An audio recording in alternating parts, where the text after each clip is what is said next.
This is VOCM Open Line. Call 709-273-5211 or 1-888-590-8626. The views and opinions of this program are not necessarily those of this station. The biggest conversation in Newfoundland and Labrador starts now. Here's VOCM Open Line host Paddy Daly. Well, all right, and good morning to you. Thank you so much for tuning into the program. It's Monday, December the 15th. This is Open Line. I'm your host, Paddy Daly, and David Williams is back in the producer's chair. You'll be speaking with David when you give us a call to get in the queue and on the air. If you're in the St. John's metro region, the number to dial is 709-273-5211. Elsewhere, toll-free long distance, 1-888-590-VOCM, which is 8626. So as you just heard Richard Duggan talk about the weather, it's a pretty messy morning out there today. Terrible forecast for most of the island here this evening, so as you say, just be careful. Drive commensurate to the conditions. Oh, and this is a pretty random thought. Whoever figured out for the first time how to use a whisk to get the clumped up snow off your pet, you, sir or madam, are a genius. I was, trying to do it with the towel until someone told me, hey, just use a whisk. What a trick. All right. Let's put a bow on a terrible rivalry series between Canada's women's team and the Americans. So it's an annual 4-game set, and the Americans absolutely fed us our lunch this go-round. Swept all 4 games with a 4-1 victory yesterday in Edmonton, outscored Canada 24-7 over the course of 4 games. Not quite the 10-4 drubbing we got in Game 3, but, looking into February's Olympics, and of course our main rival being the Americans, at this point, they have a distinct upper hand. And I don't know if you've seen any of the pictures coming from Milan, looking at the progress of building the hockey rink. Man, oh man, they are nowhere close. There's a potential absolute disaster ahead for the hockey competition at the Olympics, but I don't know if you've seen any of the pictures. It doesn't look like they're going to get there. Maybe they will.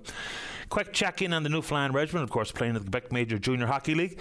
Got swept over the weekend in Cape Breton. They still have a handful of games to go before the end of the calendar year, but off to a pretty steady start. Okay. I want to say good morning to, and congratulations to, Noah Moulton and Angela McLean. They're the coaches at Lakeside Academy in Buckins. For the first time in 2 decades, they've got a competitive sports team. Volleyball, in this case, girls volleyball. So they go on to get some quotes from some of the young players. Talk about it's really exciting because I've had other friends from other places that I've been able to play, and it's just really great to be able to go out and meet new people. And if you ask many people involved with school sports, there's a bit of school pride attached to it, but remarkable that they haven't had a competitive sports team for 2 decades out there. So congratulations to the coaches and the school and all the players. Good luck, go get them. The sport will develop, and for me, volleyball, the preeminent court sport. Your thoughts? All right, and just going to put it back out there because I think it's a fascinating topic and one worthy of more discussion is the social media usage amongst youth. And you look at countries like Australia, and the world will be watching as to whether or not their ban on social media access for youth under the age of 16, what it might mean into the future. And yes, there's going to be workarounds, VPNs and otherwise. But not every youth is going to go ahead and take that workaround opportunity. So it looks like they're off to a good start. And people will complain, well, it's not perfect. It's not going to work perfectly for all teenagers under the age of 16 and or children. But perfect can't get in the way of a good start. And I just find it to be a fascinating topic because I think it's out there for clear recognition that it is a problem. Okay, sticking with youth for a second. I haven't read the entirety of the report, but this comes from the Child and Youth Advocate. And it's a request for an order given by then Premier Fury about the revelations of 2 men accused of preying on children in government care. Of course, that's Bruce Escott and Tony Humby. Mr. Escott, of course, has pled guilty, sentenced to 13 years in prison. He's evil. An agreed upon statement of facts. I'm sure Mr. Humby was implicated in those, but he is yet to be found guilty or not in court, so we'll see what becomes of it. I'm not so sure exactly what we found that can enhance protection from some of these predators for children who are really quite vulnerable. So I'm going to dig into it, but they talk about, mandatory police reporting when information received regarding a child or youth being maltreated or the risk of being maltreated by someone other than a parent or guardian.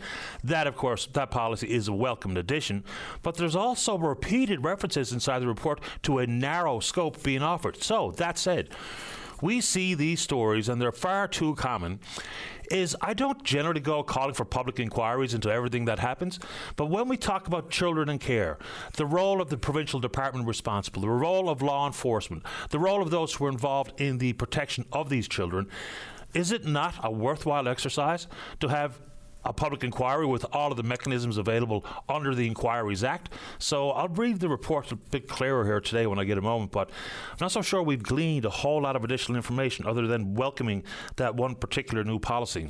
And on that front, and I knew it was the case, yesterday was the anniversary of the disappearance and the eventual murder on December the 14th, 1981, Dana Bradley.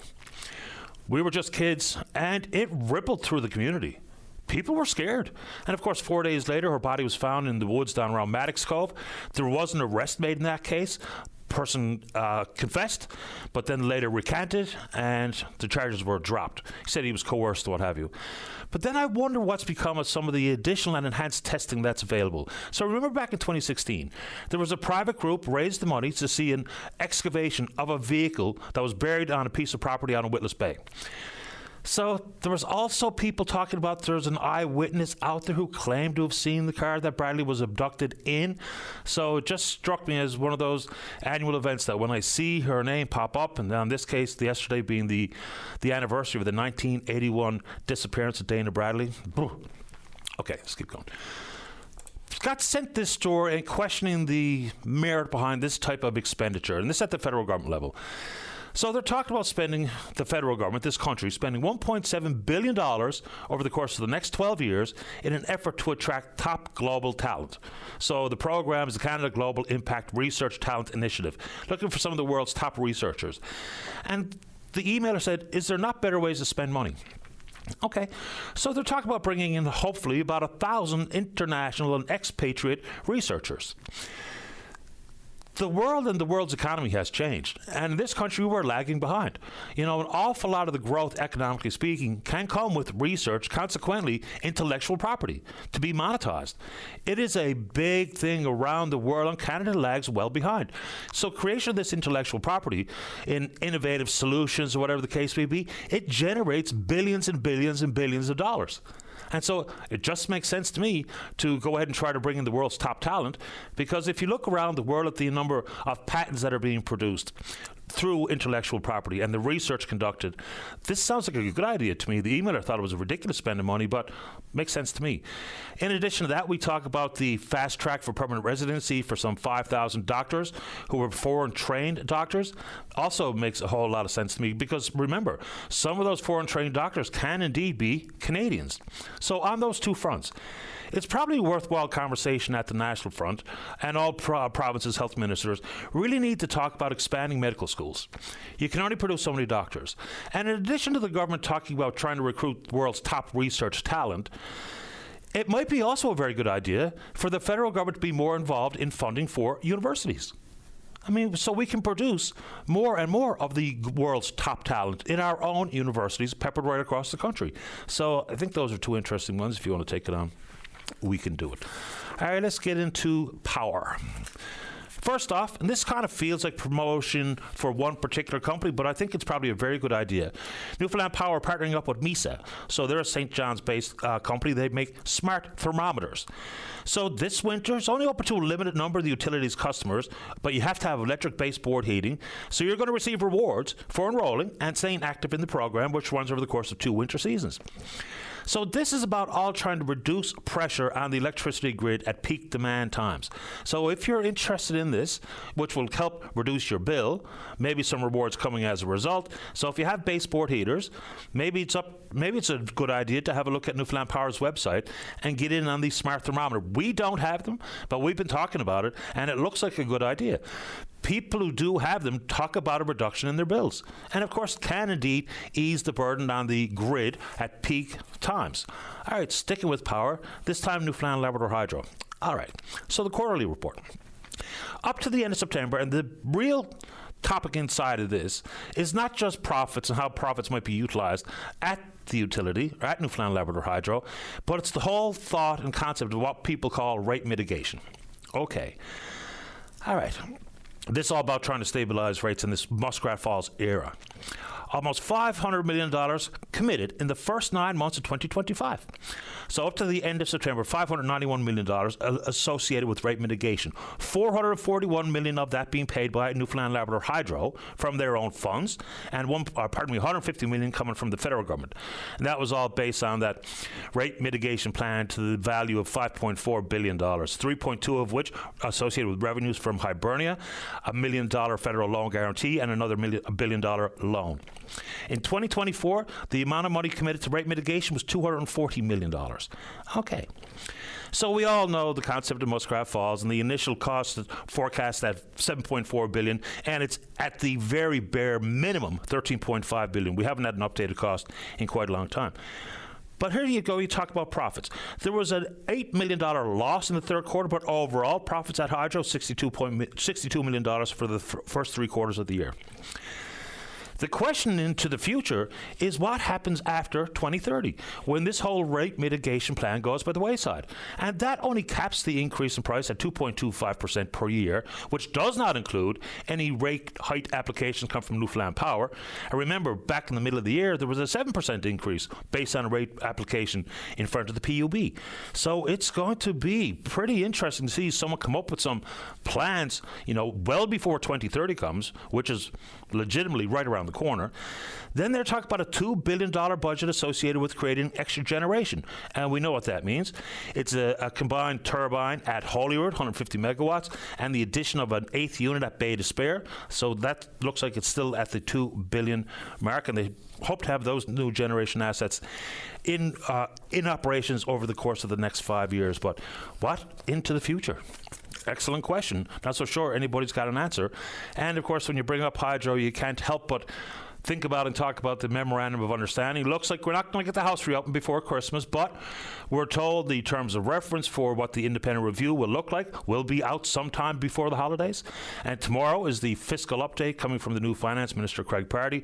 I'm pretty interested to hear a bit more detail about, we're told, is that the actual reality, fiscally speaking, is worse than we understand. Boy, nobody wants to hear that, and I'm interested to hear exactly what that actually means, so we'll get that information tomorrow morning. Plenty of people were surprised, including me, when a report came out last week about wait times after you see a family doctor and then need additional treatment, whether it be diagnostics or to see a specialist, whatever the case may be. And we had the shortest wait time in Atlantic Canada. I know it doesn't feel like that, but you look at some of the other numbers around the country, boy, oh boy, what is going on inside the system? And now another report regarding housing. And I'm not so surprised to hear the results here, is that we score the best in Atlantic Canada when it comes to the affordability target. Now, this is all a comparative issue. It's still going to be affordability problems inside your own province, but when you do comparisons across provinces, apparently in the world of positive societal outcomes and affordability, we're doing okay. But that's only a comparative speaking. So there's a couple of emailers that get pretty keenly focused on it, and it's an important topic, obviously. It's any of the big proposals, whether they be in St. John's or otherwise, whether or not legitimately we can hit affordability targets in a lot of these yet-to-be constructed units. And there's over 1,000 proposed right around St. John's. So, again, the definition that people lean on is 30% of your income afforded to rent and or your mortgage payment. So I think those emailers are right. It's one thing to build, quite another for it to be affordable for the masses, I should say. Just 1 second, sip of coffee. We're back. All right. So people hate it when I bring up the concept of rent control, but the conversation's overdue in this province what it might look like, and for it to be fair for, yes, renters and landlords alike. But now there's another story in the news about no-fault evictions.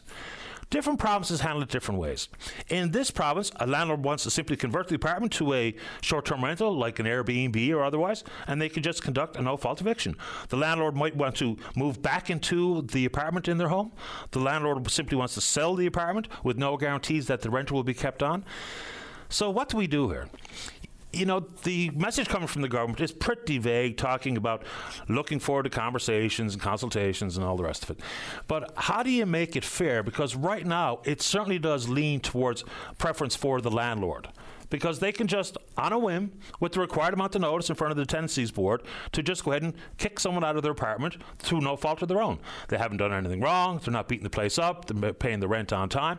So I think in the world of rent control and no fault evictions, there's big conversations to be had there. All right, last couple. So I am bombarded with emails regarding floor crossing at the House of Commons level. So we see it happen, right? And since 1967, it's happened like 25 times. So whether or not you want to talk about it as a concept, the most meaningful conversation to be had on the heels of the most recent floor crossing, I think, is to whether or not there needs to be a by-election. I think that's a reasonable conversation to have. But what's patently clear, and this is not new, the guiding principle in politics for parties and the most fervent supporters of one party or another is hypocrisy. It just is. It's unbelievable. And the short memories, wild. And the hypocrisy, it sells. And the fear sells. And rage sells. So are we going to see floor crossings into the future? I have no earthly idea. You know, people wondering whether or not another floor crossing would trigger a majority government. Mathematically speaking, it would. You know, you'll hear rumbles and rumors about more members of the Conservative Party crossing the floor. I don't know. Then the questions being asked about what's being offered to Conservative members to cross and represent the Liberal caucus. I don't know that either. I don't think anybody does. But the one on the Michael Maw floor crossing is the immediate assertion that he's a Chinese agent. Okay, there's no evidence out there that he just 3 days prior met with any Chinese officials, but I read that constantly. And it's a funny thing to be putting out there in this vein. What kind of vetting did the Conservatives do before he was a candidate representing them in a Toronto area riding? So is he all of a sudden an agent of China because he crossed the floor? Or was he always an agent of China? Or is that simply not a thing? So we can talk about the floor crossing, absolutely. It's an important topic. But the rank hypocrisy is really something else. I get why people in that federal riding feel like they've been betrayed, because as much as the concept of elections is voting for people, voting for individual candidates, we all know that an awful lot of people, probably the majority of voters, vote for the person representing the party that they favor. So, yeah, we can 100% take it on, but the rank hypocrisy is just something else. On that front, so what we saw over the weekend was an absolute atrocity, an act of terror in Australia when the beginning of Hanukkah being celebrated on Bondi Beach has seen a mass murder. Okay. Let's see here. The number of people, that was 15 killed and dozens injured. The rise in rhetoric in anti-Semitism is stark. And so as a result of this mass murder in Australia, I mean, cities around the world, certainly in this country, will be tightening up surveillance and monitoring police presence for the types of celebrations through the Hanukkah season. Leadership matters. And on this front, we're not getting much. So whether it be the rise in rhetoric of anti-Semitism, Islamophobia, anti-trans, anti-climate policy, whatever the case may be, there's a way to have all of these types of conversations without it leading to hateful speech that incites violence. You know, if you're involved in a protest talking about children in Gaza, it doesn't mean, by definition, you're an anti-Semite. Same thing when we talk about anything that gets all of these types of protests, which can really bring some absolutely hateful language, which can indeed incite violence. And we're not getting the leadership. And leadership matters here, and so do words. So where to from here? You know, there's already laws in the book regarding the type of speech that you can indeed use. If you're inciting violence and calling for the death of Muslims or Jews or trans or people who are involved in promoting climate-related policy or abortion, whatever the case may be, there's a way to have your stance. There's a way to make it heard, and loudly, as you should always be allowed to into the future. But it's the type of rhetoric that we don't clamp down on, and we don't hear much in the way of leadership on these fronts. People are just picking a side and sticking with it, and the call for death is out of control. What do you think is going to happen? Examples like what happened in Australia is going to happen again. And for not whether it be Australian leaders or American leaders or Canadian or those in the UK or wherever, the after the fact feeling bad for the victims and their families is not enough. It just isn't. So exactly how do we approach that type of conversation? Pretty tricky business, but we're happy to have those difficult conversations here on this program. Just very last one. I was being told I'm afraid to bring this one up, but of course I'm not. And this is what we learned last week in Parliament about what was a last-minute trip to Egypt, talking about, with other world leaders, about the war in Gaza. It was a last-minute invitation that came from the Americans. And so the amount of money to charter a flight is out of control. So the actual protocol in this country has long been for national defense, who says the policy is to keep at least one aircraft and a crew on a 12-hour notice to move on another 24-hour notice. To move and another 24-hour notice. Okay, so those timelines were available, but there was no aircraft and or crew. So as a result, the Prime Minister and his delegates, they hired a private aircraft, and the bill for that alone was $736,000. Huge money. And that's only expenditures related directly to the flight. It does not include any salaries for the RCMP officers. It does not include the expenses incurred by all the others who traveled with the Prime Minister, of which there was at least another half dozen people on that particular flight with no members of the media. So, yeah, I guess the question would be, number one, and apparently this went to the Ethics Commissioner, who said it was the least cost option, but least cost option, we're talking about the unaffordable ability for individuals to travel via air. 736,000 charter flight to Egypt. And this is even wilder.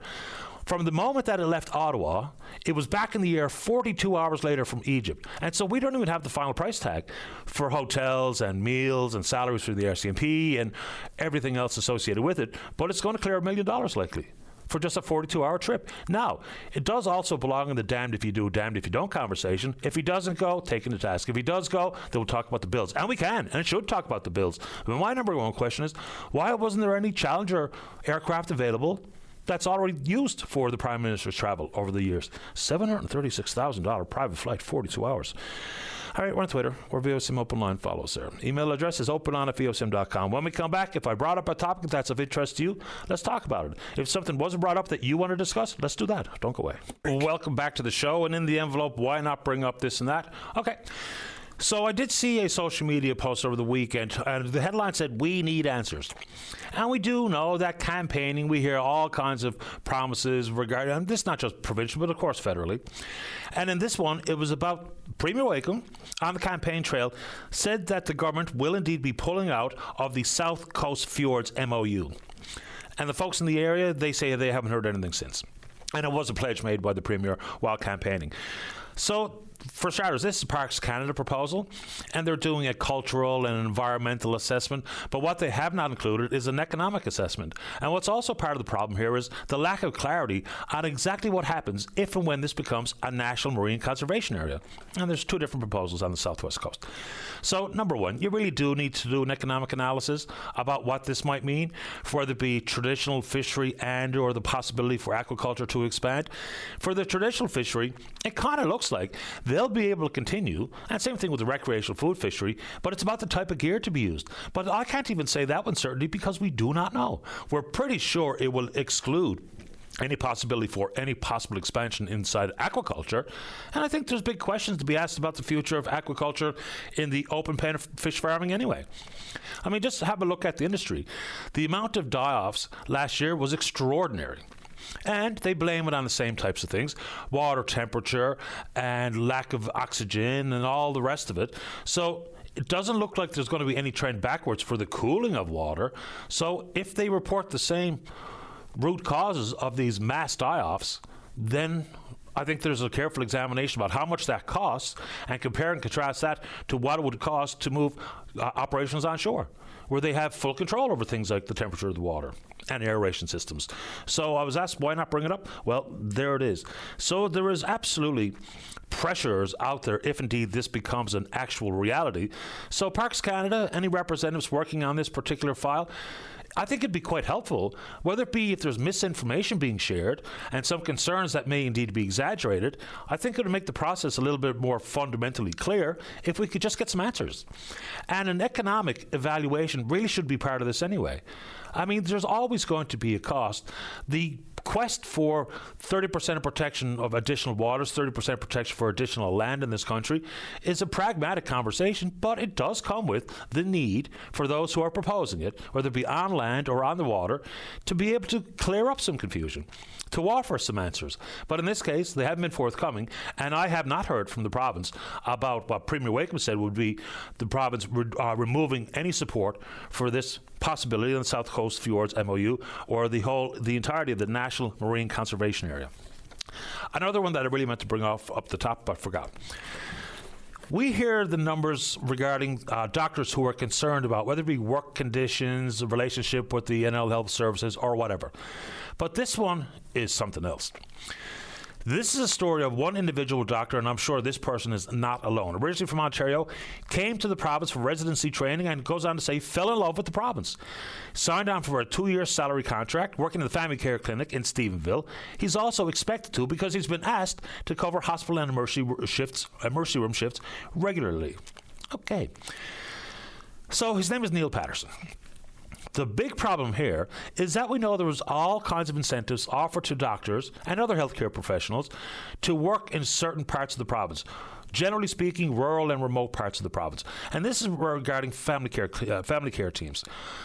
The incentive was as high as $200,000 for doctors.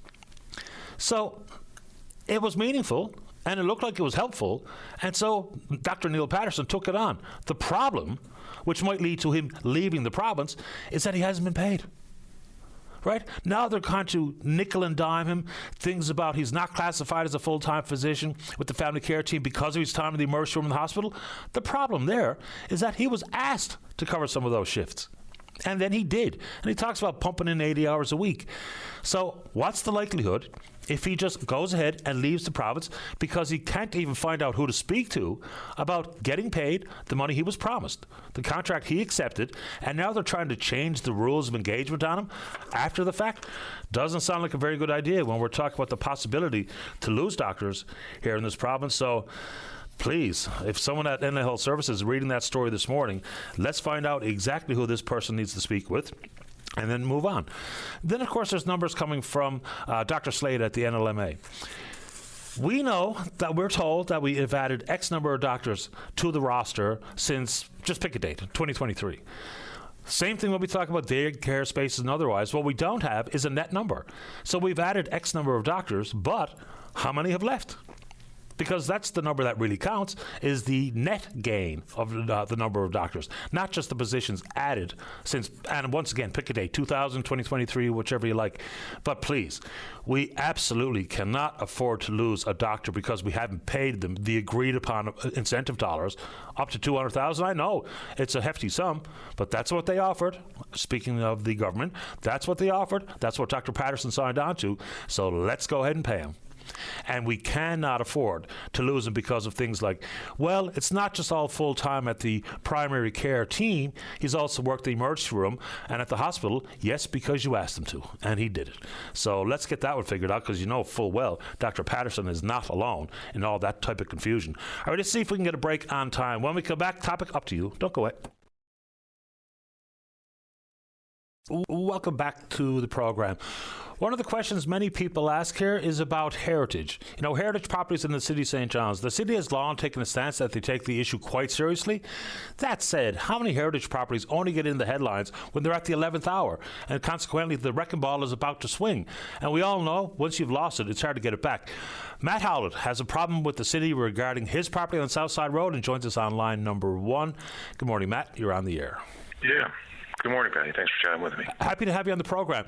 So I've seen this story, but go ahead and paint a picture of exactly what's going on with your property. Yeah, well, my wife and I basically bought the property about a year and a half ago, so summer of last year, and we had just a chat in passing with a surviving family member for 355 Southside Road, and understood that the property was going to be sold at some point. Basically, the matriarch had passed away, and the oldest, or one of the sons at least, that was living with her was put in a home at the time that she passed away. So they basically both left the house at the same time, and this was around 21, 22, and no one has been living there since. And as far as we know from chatting with neighbors, it's basically been abandoned. There was some construction work going on at that point, that's stopped, and even the construction worker or the contractor themselves stopped by and kind of filled us in a little bit. So basically, it's been abandoned for several years. There's like a family of birds that now live in the front because there's damage to the soffit and the eaves. There's holes everywhere in the siding, all kinds of access points. And now we've noticed just in the last month or two, there's definitely a rat or two living in the home. We know there's mice there for sure. But with the rat was kind of the last straw for us. But it's an absolute eyesore from the outside. But it does have heritage status, so it's a real shame to see it in the state that it's in. And these are two connected properties. Yeah, that's correct. 355 and 353 Southside Road. Yeah, because just so people don't think that this is just a neighboring property, these are two structures are actually connected. It's 100% unique, but it's only 50% beautiful. So what's the city's response to this one? Because we hear all the time about the focus on heritage and even trying to get renovation permits in the heritage zones in the city. They make you jump through an awful lot of hoops. I understand why, in the world of preservation, but this is kind of about dilapidation. Yeah, it's a sad state. We've brought it to the city simply because it is connected, and we have concerns mainly with the fact, rodents being one, but there's an active power connection, and if no one's living there, that is a massive, fire hazard for us that we have to be, kind of watching and being aware of. But they basically told us that they're working with the estate, and that's it, right? We saw a massive load of fines be attached to the door of the home sometime last year, but again, we followed up after we saw that, and we're given basically the same response that they're following up with the state, and that's all they can do. Yeah, and that's where it gets pretty complicated because they can't necessarily enforce the sale for someone who might be interested in renovating and bringing it back to the standard that you've got your property in. So what is the hope here? What are you suggesting? That they enforce the fines, which will maybe fuel a sale, or what's next steps? Yeah, well, I'm honestly not sure what the next steps can be, what the options are. We brought it to our counselor, Donnie, who's going to be getting back to us shortly. And there's another group in the city that I found recently on Facebook, Happy City St. John's, that is having a conversation with me. Just, I don't know what they could even offer, but I'm interested in chatting with them either way. But yeah, we don't actually know what the options are. We've just brought it up to the city, assuming that they would want to take care of the place, as it does have heritage status, and we'll be looking for that ourselves. But the house is, from what we've understood from chatting with the family member and from neighbors here on Southside Road, the home is over 200 years old. So it's likely one of the oldest homes in the downtown area. Have you taken the opportunity to speak with the folks at the Heritage Foundation of Newfoundland and Labrador? No, not yet. My wife has actually taken that on as a bit of a project for herself and plans to go to the archives at the rooms and dig into the history, but neither of us have had the time to really dig into that. The only reason I mentioned that organization is they probably have a good understanding of what next steps could be, and some of the authorities afforded to the city or the province. That's why I mentioned them. Not that they'll be able to flip a switch and all of a sudden the disrepair is attended to. So it might be a worthwhile telephone call just even for advice as to where next to move or to go. Yeah, definitely. I thank you for that. But I was assuming, touching base with the city, that would be your main point of contact, and that they would want to take care of this. But honestly, it's sad. Like, I'm someone who grew up here in Newfoundland and have lived away for maybe half of my life, and have come back here several times. And coming back here now, as I did like 3 or 4 years ago, there's so much of the downtown that has just been left and is empty. Like, businesses that could be thriving down here, and the properties are just derelict, right? Like, there's no attention being drawn to not just houses like this, but commercial properties. It's a sad state. I would assume that the city would be wanting, to take advantage of all these and keep these homes and commercial properties available to people, but I don't know. I'm confused by it all. Me too. And the longer, whether it be a commercial building or a private property, the longer they're allowed to languish in advancing state of disrepair, then of course the price tag adds up. There is a reason why people don't all of a sudden spend tens of thousands of dollars on putting it back into its state of once glory, because the city or the province, if we're talking about other parts of the province, they've allowed it to continue. They've allowed for the dilapidation to increase year over year, and consequently the costs get out of control.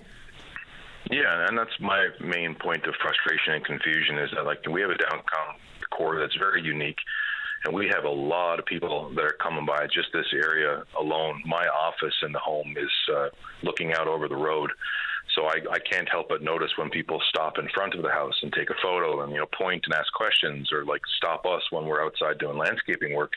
And it's nonstop. It's every day. There's somebody pointing and wondering and asking, and like, it's a beautiful home, and it's a shame to really see the state that it's in. 100%. Matt, keep me in the loop if you have any positive updates, or even negative updates, I suppose. Sure. Yeah, happy to do that. Thanks, Matt. Appreciate your time. Okay. Thank you. Bye-bye. Yeah, I mean, the downtown of St. John's, and I mean, we've heard other downtowns in different communities around the province that have actually get heritage designations, whether it be in Buren or maybe that's Grand Bank or other parts of the province. But the way that the downtown of St. John's has deteriorated, and I'm talking about the actual physical infrastructure, and we can talk about how the community has changed dramatically over the course of the last number of years, of what that means for maybe the attractiveness or the lack thereof for businesses to come to town. But there could be some pretty hefty price tags to move into one of these commercial buildings, whether it be with upgrading the electrical or whatever the case may be. But it's a real shame that there's a lot of eyesore properties downtown. It needn't be that way. For cities around the country that have paid close attention to this over the years, I mean, it's just so vastly different and feels much more welcoming, even just from an eyeball point of view, the curbside appeal. So, yeah. Last quick one here. So we know the ongoing conversation about trade and tariffs and all the rest. There's a growing sentiment that the Americans are going to walk away from the trilateral deal in full and maybe organize separate trade deals with Canada and Mexico, as opposed to what has been working quite well is the trilateral notion for obvious reasons. But here's just a fascinating number. Even trying to administer the tariffs at the border. This is a story coming from the Americans themselves. So this is not Canadian numbers that are propped up to make it look even worse than it is. So in the past, the administration of ensuring that the tariffs were paid appropriately and the designation of the goods traveling over the border were done appropriately, it cost in and around $750 million a year. Now, with all the additional confusion and the paperwork required and the verification of classification, the administration of tariffs, that $750 million at this moment in time, just up to now this year, over $30 billion. So it's costing the Americans, it's costing Canadians, it's costing border services billions of dollars per year based on very little beyond emotion.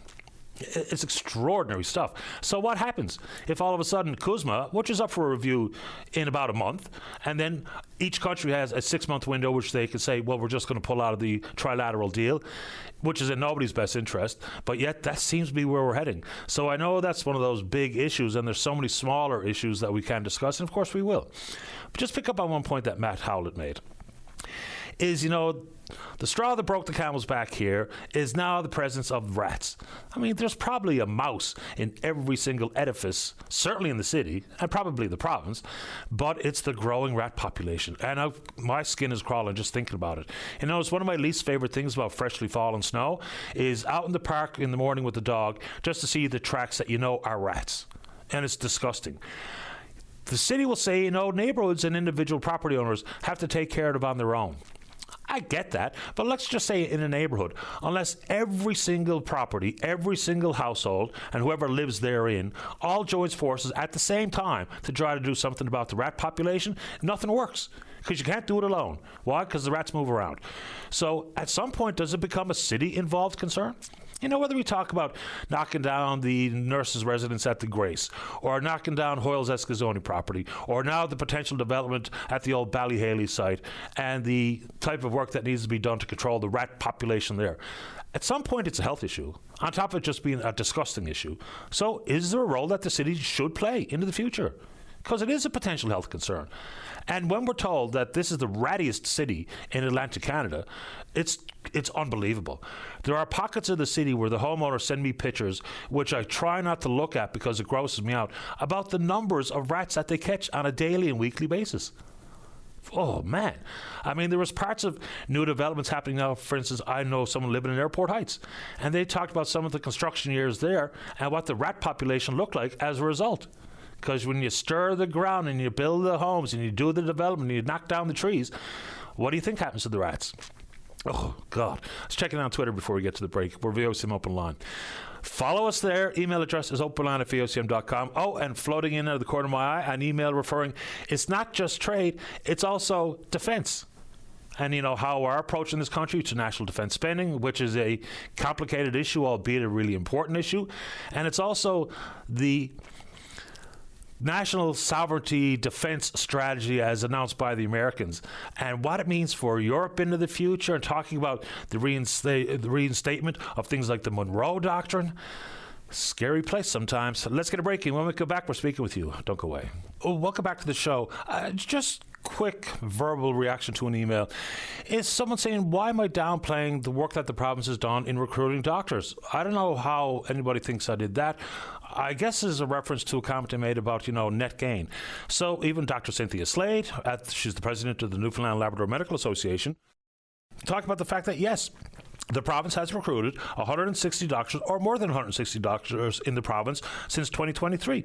But she goes on to say those numbers do not accurately depict the number of doctors who have left. So that's the trick here, is it's not downplaying the recruitment of 160 plus doctors. It's just, in addition to that number, how many have left the province and or have retired? And so consequently, what has the actual net gain been? I don't think that, well, maybe it comes across to some as, a knock on the recruitment efforts. Look, it's tricky. I mean, if every province in the country and most every country in the world is clamoring for more and more doctors and other healthcare professionals, the level of competition for one of the most coveted professionals in the world is extreme, which is why there's things like $200,000 incentives offered for doctors to come and work in primary care teams in more rural parts of the province. So, yeah, it's not downplaying the effort. It's just looking for some actual accurate numbers about exactly how many doctors have been gained in full, net gain, since 2023. So, again, I don't know why that sounds like an intentional knock on the government for the sake of. In addition to that, I said off the top that, and I've said it many times, when we have things like the office in Boston, which Premier Wakeham, I'm pretty sure, also said he would walk away from, even though there might be some economic upside there about partnerships to be forged and trade and otherwise, but also a bit more aggressive on the front of attracting researchers and members of academia and healthcare professionals who might be looking for a different place to live and operate and to conduct their business. Because, you see other provinces doing it, and there's probably a lot of merit associated with it. So, yeah, it's not a knock for the sake of. It's I think, a legitimate question about exactly how many doctors have been added since 2023 in full. Including the number of retirees, number of doctors that may have left for one reason or another. And on that front, and I'm sure there's such a thing as an exit interview to be conducted, but we need to know exactly why every single healthcare professional has left. And that would include things like nurses who have chosen, if they've seen the greener pastures on the other side, and that means the travel agency nurses, where they know, given the lack of flexibility in schedule and the ability to get time off, as opposed to the travel agency nurses who have a bit more flexibility and are making more money. And when the province says there's going to be further reduction on the reliance on travel nurses, we're not exactly sure how that's going to work. And that's one of those putting the genie back in the bottle type of conversation. So, yeah, I think it's probably an important conversation had. Same thing when we talk about daycare spaces. They can tell me how many have been created, but we also need to know how many have been lost. Then there's the concept of, the pot of money for starting up a regulated childcare, and that money has now dried up. And I know it's a federal government issue, but the province can step up.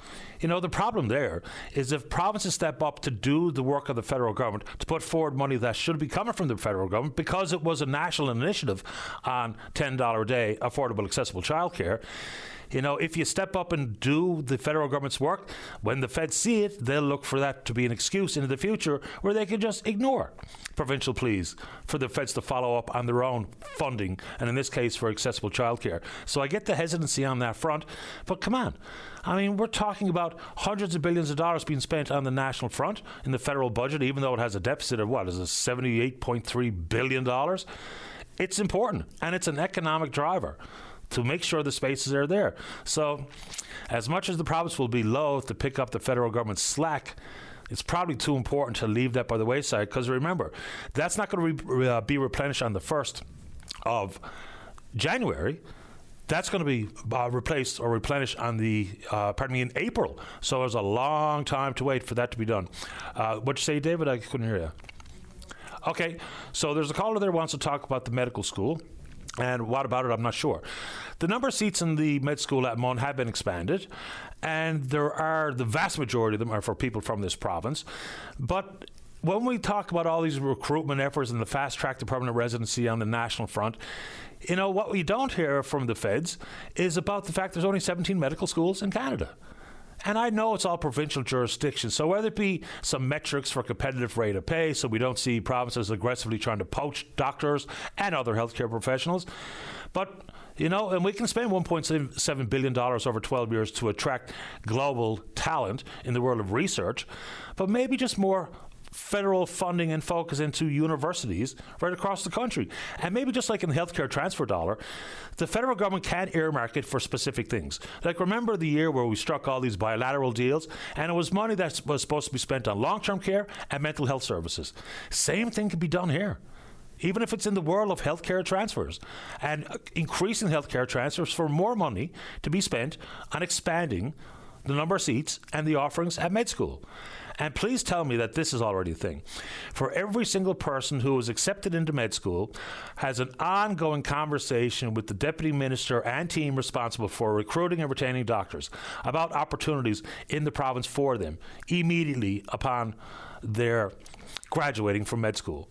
And when this one lady made a very keen observation, she was at the convocation ceremonies at the Arts and Culture Centre, and while sitting there, and I believe her son or daughter was graduating from med school, and some 80 doctors or however many doctors walk across the stage, and she's thinking to herself, I wonder where that doctor is going to practice, and I wonder what kind of offer has been made to all of these graduating doctors in whatever disciplines. Of course, they're not done all their residency training and all the qualifications to become a specialist, but I wonder how many of them have been actively recruited and have a job offer, if not repeatedly offered jobs by the provincial government. Because we do have a deputy minister who's that's their responsibility. That and that alone, which is a job I would not like to have, but just the recruitment and the retention of doctors. So Ed's there wants to talk about the medical school, and then we're going to speak to you. The topic, well, that's going to be up to you. Don't go away. Welcome back to the show. Let's go to line number 1. Ed, you're on the air. Hi, Bill. How you doing? Bill's probably doing okay, but I'm not doing too bad either. What's on your mind? Sorry, it's one of those days. Yeah, you mentioned the medical school. So I got a real good question. So we have a medical school here in St. John's. We probably have another medical school somewhere else in the province, obviously. But there's a question. We've had a medical school, and we train nurses, doctors, and all that. Why are we having a problem getting doctors and nurses? Well, I'm sorry. Why are we having a problem getting doctors and nurses? Why are we getting a problem keeping doctors and nurses in Newfoundland when we have a medical school here? Are they training the students in order to do their job that they need to do in the first place? Are they actually up to scratch? Because it seems very strange. If you have a medical school, you got students going to school for like 4, 5, 6, 7, 8 years, and they don't want to stay in Newfoundland. So what's the problem? Are they having a problem trying to keep students for some reason? Are we training these people correctly? What's the issues? Because we should not have any issue of having doctors and nurses in Newfoundland at all if we have the medical school that's doing it right. We only have one medical school, and it is at Mun in this province. And, I mean, I guess you have to think in the big scheme of how many doctors that are currently practicing in the province, how many retire, how many leave over the course of the year, and how does that jibe with the number of graduates? So Mun's Med School has 85 seats, moving towards adding another 5 next year, is my understanding, to make it 90. Most of them are reserved from people from this province. New Brunswick used to have or fund 5 seats. They've walked away, so we inherited those, or we took over those seats and the funding for them. So insofar as the appropriate level of training, the answer is yes. Because medical schools, it's not just whether or not Mun thinks they're doing a good job, it's a national accreditation that gets reviewed all the time. So we're producing the same caliber of doctors at Mun's Medical School as they are at any medical school across the country. Right. So why do they have to bring in doctors itself in Newfoundland. Obviously, you had to go out, get experience, stuff like that. Okay, fine. But when you look at it through how many years has the school's been here in the first place, over time, over decades, literally, we should not have a problem finding a doctor for here and keeping that person here, unless there's something else going on. Because I know a long time ago when you had, can't remember his name now, he used to be in charge of the provincial medical thing, and there was a big conflict of him being arrogant about hiring students from here. That's another issue, but that has to be addressed too. Sure. I mean, when we've recruited doctors from elsewhere in the recent past, they've been obliged to sign a 5-year return on service agreement. So that can indeed be part of graduates at Memorial University. I'm told all the time that we can't do it, but we can, because we're doing it for doctors that we've recruited to come into the province. So, I mean, there's also concerns for some, like for instance, if you want to be a family doctor, you need to do an additional 2-year residency, and many of those happen on the mainland. And that's a problem, because once you leave and you set up shop, just pick a spot, Halifax or Toronto or Montreal or Saskatoon. Once you get there and you set yourself up, it reduces the likelihood that you want to come home. So I think there's a variety of factors as to why we still need to recruit and then consequently hopefully retain more doctors. And plus, with the aging demographic, and look, when you get older, it increases your possibility to interact with the healthcare system, consequently need more healthcare professionals. So I guess there's a lot of complexities associated with your question. Oh, yeah, there is complications, but that's the thing, right? I mean, the medical school itself knows, or most people know, that a doctor wants to retire or going to retire or a certain age, you may not feel very well, stuff like that.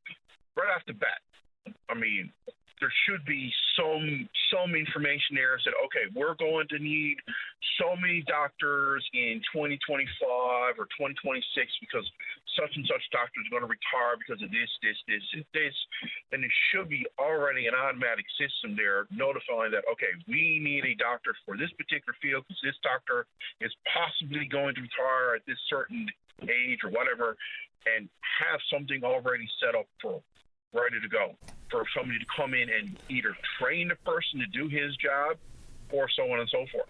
And why that's not being done, I don't know. Is it being done? It is. Obviously, if they have requiring the doctors coming from away to come here, there's something not copacetically going on to fix the issue that we have now. Because I mean, I know, and you know, I know a person that hadn't had a doctor in literally 10 years because they can't get one. All right? Yeah, but I think if we're being honest, and we look around the country, regardless of how many medical schools might be in one province or another, every single province is facing the exact same concern. The inability to get enough doctors and or other professionals into the system. And so someone just sent me an email, and I've made the reference to this in the past, and I appreciate them sending it along, is, when we talk about the difficulty in keeping doctors in more rural, remote parts of the country, we need to train them for that specific issue. Like in Nova Scotia, the Cape Breton Medical Campus is an expansion of the university PEI, and they're doing exactly that. 30 students every year, and the focus on family medicine for Nova Scotians. So the first cohort actually started this past August, and the training specifically to be popped into rural Nova Scotia. The same thing is happening in Alberta. Is there something we can do along that front here and maybe expand some medical school seats out to, say, for instance, Grenfell campus to try to hopefully keep more doctors interested in practicing rural family medicine? So again, there's an awful lot to it. What also would help is if there was such a thing as a national accreditation, a national license. If I'm qualified to be a doctor in Burnaby, BC, that exact same license and accreditation should be able to be transferable to St. John's or to Gander or to Happy Valley Goose Bay. But we don't do it for some unknown reason. There is a cooperation agreement amongst the Atlantic Canadian provinces to do it, and I think that's working. It makes the possibility for locums much easier. No time-consuming effort in the paperwork and the costs associated with it. So healthcare is complicated. I'm glad it's not my job to be involved in recruiting and retaining healthcare pros, but hopefully we got to somewhere close to an answer to your question. Well, that's the thing. Hopefully somebody will literally get after Gluteus Maximus and actually do something, because obviously it's not, right now as it stands, we have a problem. We have an issue, and hopefully in the next few years that will be resolved. right? Hopefully so. Ed, I appreciate making time for the show. Thanks for calling. Thank you. Have a good day. You too. Bye-bye. Let's keep going here. Let's go see more to the Deputy Mayor Salvage. That's Gord Janes. Deputy Mayor Janes, you're on the air. Good morning, Patty. Good morning to you.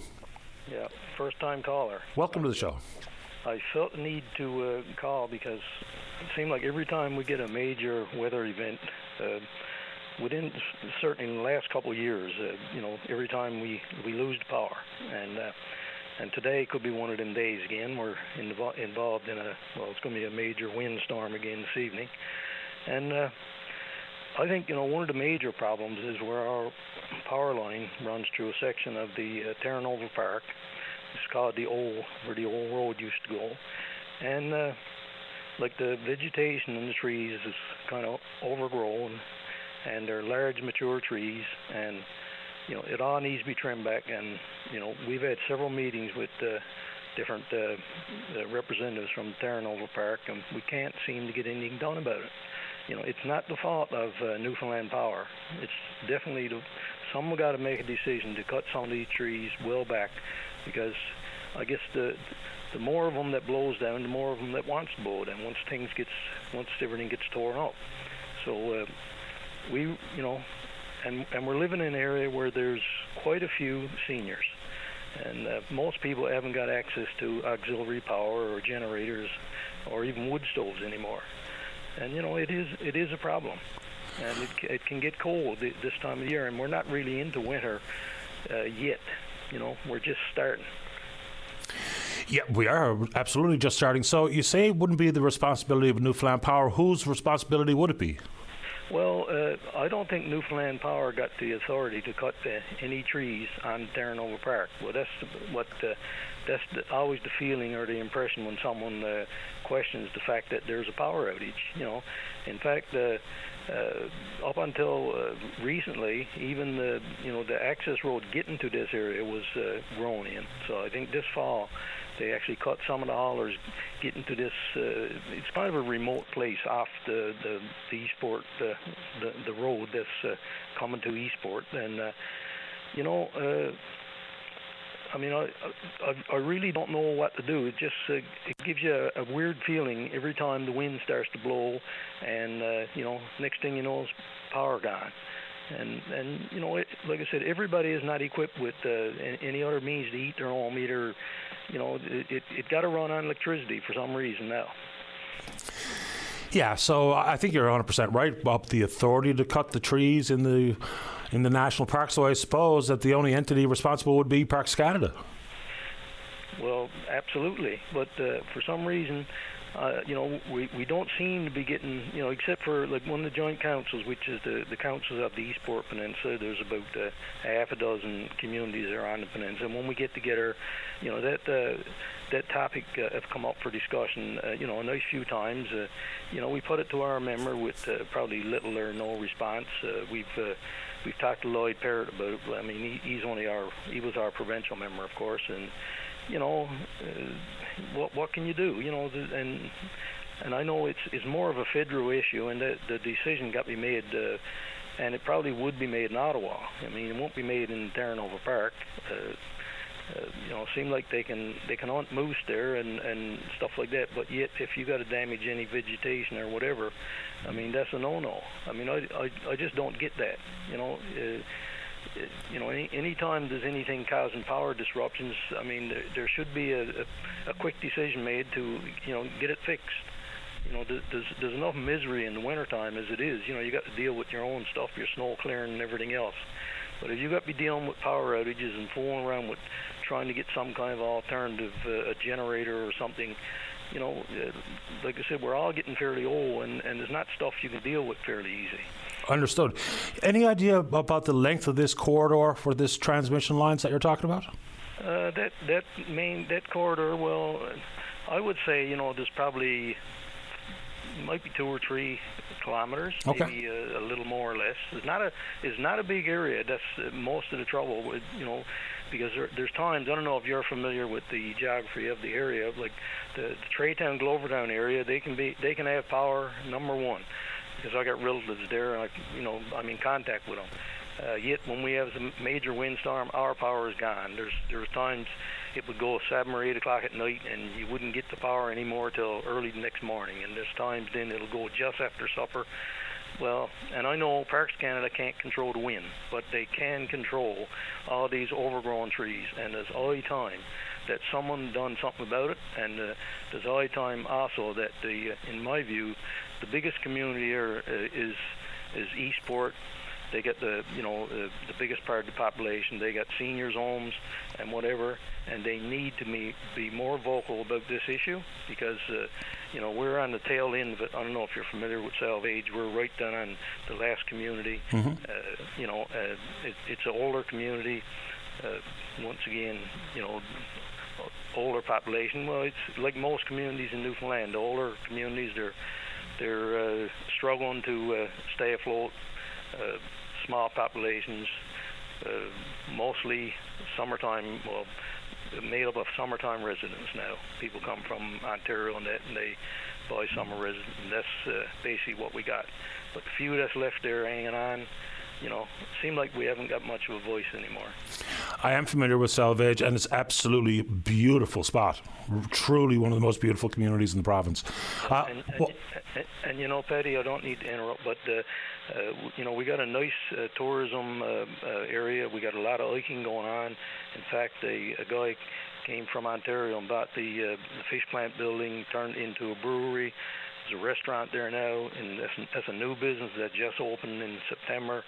And it's going to draw in an awful lot of people.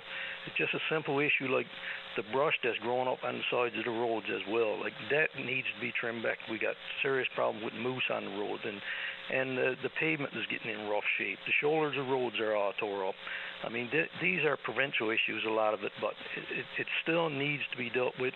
We've been trying to get some of these things done, but and I know the excuse always is, well, we got no money in our budget, no money. But how are you going to have a tourism business or a tourism operation on this peninsula if we haven't got half decent roads and I guess safer roads for people to drive on. Nobody likes running into a moose at 8 o'clock at night, because you can't see it because the brush has grown up that much. It's out past the guardrails. I mean, that to me that don't make sense. That stuff can be fixed. No question. I mean, cutting back the alders is a public safety issue, and decent roads for whether it be the locals and or visitors alike. I haven't been down that way for a few summers now, so I can't give you any sort of recent experience with them. But they weren't great then, and I can only imagine they're worse now. Yeah, and you should make it a point to try to visit there. I mean, especially in the summer. It's anyone that does hiking and that. We got some beautiful hiking trails, and like I said, that new facility there too for if anybody like to have try some craft beer or have a meal. I mean, it's just a great facility, and it's been a long time coming. I've seen a lot of tourists come here over the last 8 or 10 years, and that's always the first thing they want to know. Where can I get a bite to eat, or where can I have a place to stay, or whatever, and it's been a long time coming. I'll follow up with Parks Canada and see what their protocols are for clearing back vegetation, in this case trees, from power lines, because you're right, it would be their responsibility. So there's lots of questions we have for Parks Canada, including the National Marine Conservation Area, so I'll add this to my pile and see if I can't get someone to come on. Yeah. In fact, we have a National Marine Conservation Area in this area. We got two, as a matter of fact. One we call the Duck Islands area, and the other one is the Round Islands. And I was one of the guys on the committee that helped form the Marine Protected Area. It started as a closed area by fishermen, and it evolved into something a little bit bigger. We got the Department of Fisheries on board, and to a lesser degree, Parks Canada got some interest because the upper one towards Happy Adventure is actually in the Terranova Park area. I appreciate the time and the concerns here this morning, Deputy Mayor. I absolutely will try to get Parks Canada on. I was only going to focus on the proposed National Marine Conservation Area, but I will 100% add this to the list. Thank you very much, sir, and you have a good day. Very same to you. Take care. Bye-bye. There you go, Deputy Mayor Janes. I don't know if you've ever been down in that neck of the woods, but Salvage itself, the community, spectacular. It really is. Let's get a break in. When we come back, we're looking forward to speaking with you. Don't go away. Welcome back to the show. In reference to our conversation with Deputy Mayor Janes out in Salvage, apparently, and this is for someone who lives in the region, they worked at Newfoundland Power, and they are indeed responsible for brushing or clearing the right-of-way regarding the power lines with direction from Parks Canada. So I suppose we'll get some information from Parks Canada and Newfoundland Power about exactly what direction from Parks Canada means. But if we know that every time there's a windstorm, because of the proximity of those trees to the power lines, that community gets their power knocked out, it's an important conversation. Now, all of that said, I mean, I live in a pretty mature neighborhood in the east end of town with some absolutely enormous maple trees, and it used to be quite frequent that you'd see Newfoundland Power's vehicles out in the park, you know, cutting away some of those branches from the power lines, but that's kind of stopped. So it's just a matter of time before some of those massive branches snap off from one of these pending windstorms. Like, it sounds it's going to be pretty nasty here overnight. Last week there was a forecast that included winds over 100 kilometers an hour. That didn't happen, but even parts of the Avalon Peninsula tonight, maybe wind gusts over 130 kilometers an hour. So it stands to reason that that poses a significant risk for us to lose our power wherever those winds actually blow and whatever damage it may cause. So we will 100% follow up with Newfoundland Power and Parks Canada to help figure out that conversation for Deputy Mayor Janes and the residents in Salvage. All right. So I try to remind myself while we're thinking on the fly and talking about one topic or another, and when we talk about healthcare and the need for people to be able to have access to primary care, and more often than not, the direct reference is made to doctors, which is why I try to say primary care, because there's a lot of pros inside the world of primary care, including nurse practitioners. And this one email said, you know, a keen focus on nurse practitioners would, you know, I'm paraphrasing, go a long way to solving some of these problems. They're 100% right. So we hear about the policies and programs and incentives to bring more doctors into the fold, family doctors into the fold. We don't hear quite as much about nurse practitioners. The one dominant conversation regarding nurse practitioners is whether or not they should be able to leave the public sector, go into the private sector, open their own clinic, and be able to directly bill MCP for their services. And there's a pilot program on the go on that front. But the pilot's going to prove what we all know is that if you expand the possibility for nurse practitioners to open up their own quote-unquote private clinic, then people will have access. And you shouldn't have to pay cash on the barrelhead to see one of these nurse practitioners, and they can fulfill an awful lot of the needs of the general public. There are many, many ills that people think or want to see a family doctor when in fact they could just see a nurse practitioner and get the exact same analysis and diagnosis and treatment and prescription. So this person is right. Nurse practitioners belong as a more focused group of healthcare professionals to get us where we need to be. Because it's really just access to primary care. I know traditionally speaking, folks feel like they want to be in an office with a medical doctor, with an MD.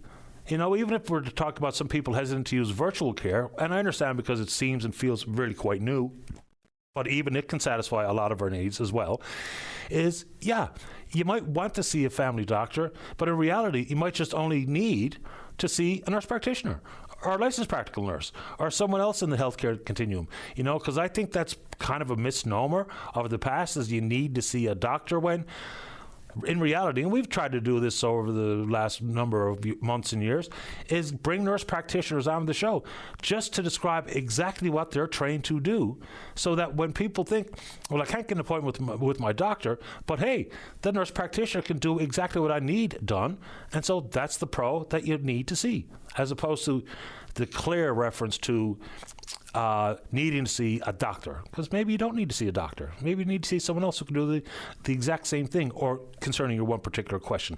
Let's get a break in. When we come back, we're talking Equinox. What about it? Don't know. Go away. Welcome back. Let's go line number one. Daryl, you're on the air. Good morning, Paddy. How are you this morning? Doing okay. How about you? Not too bad. Calling about Equinox Gold there. The hiring process is up there. I mean, it's a bit unreal what's going on.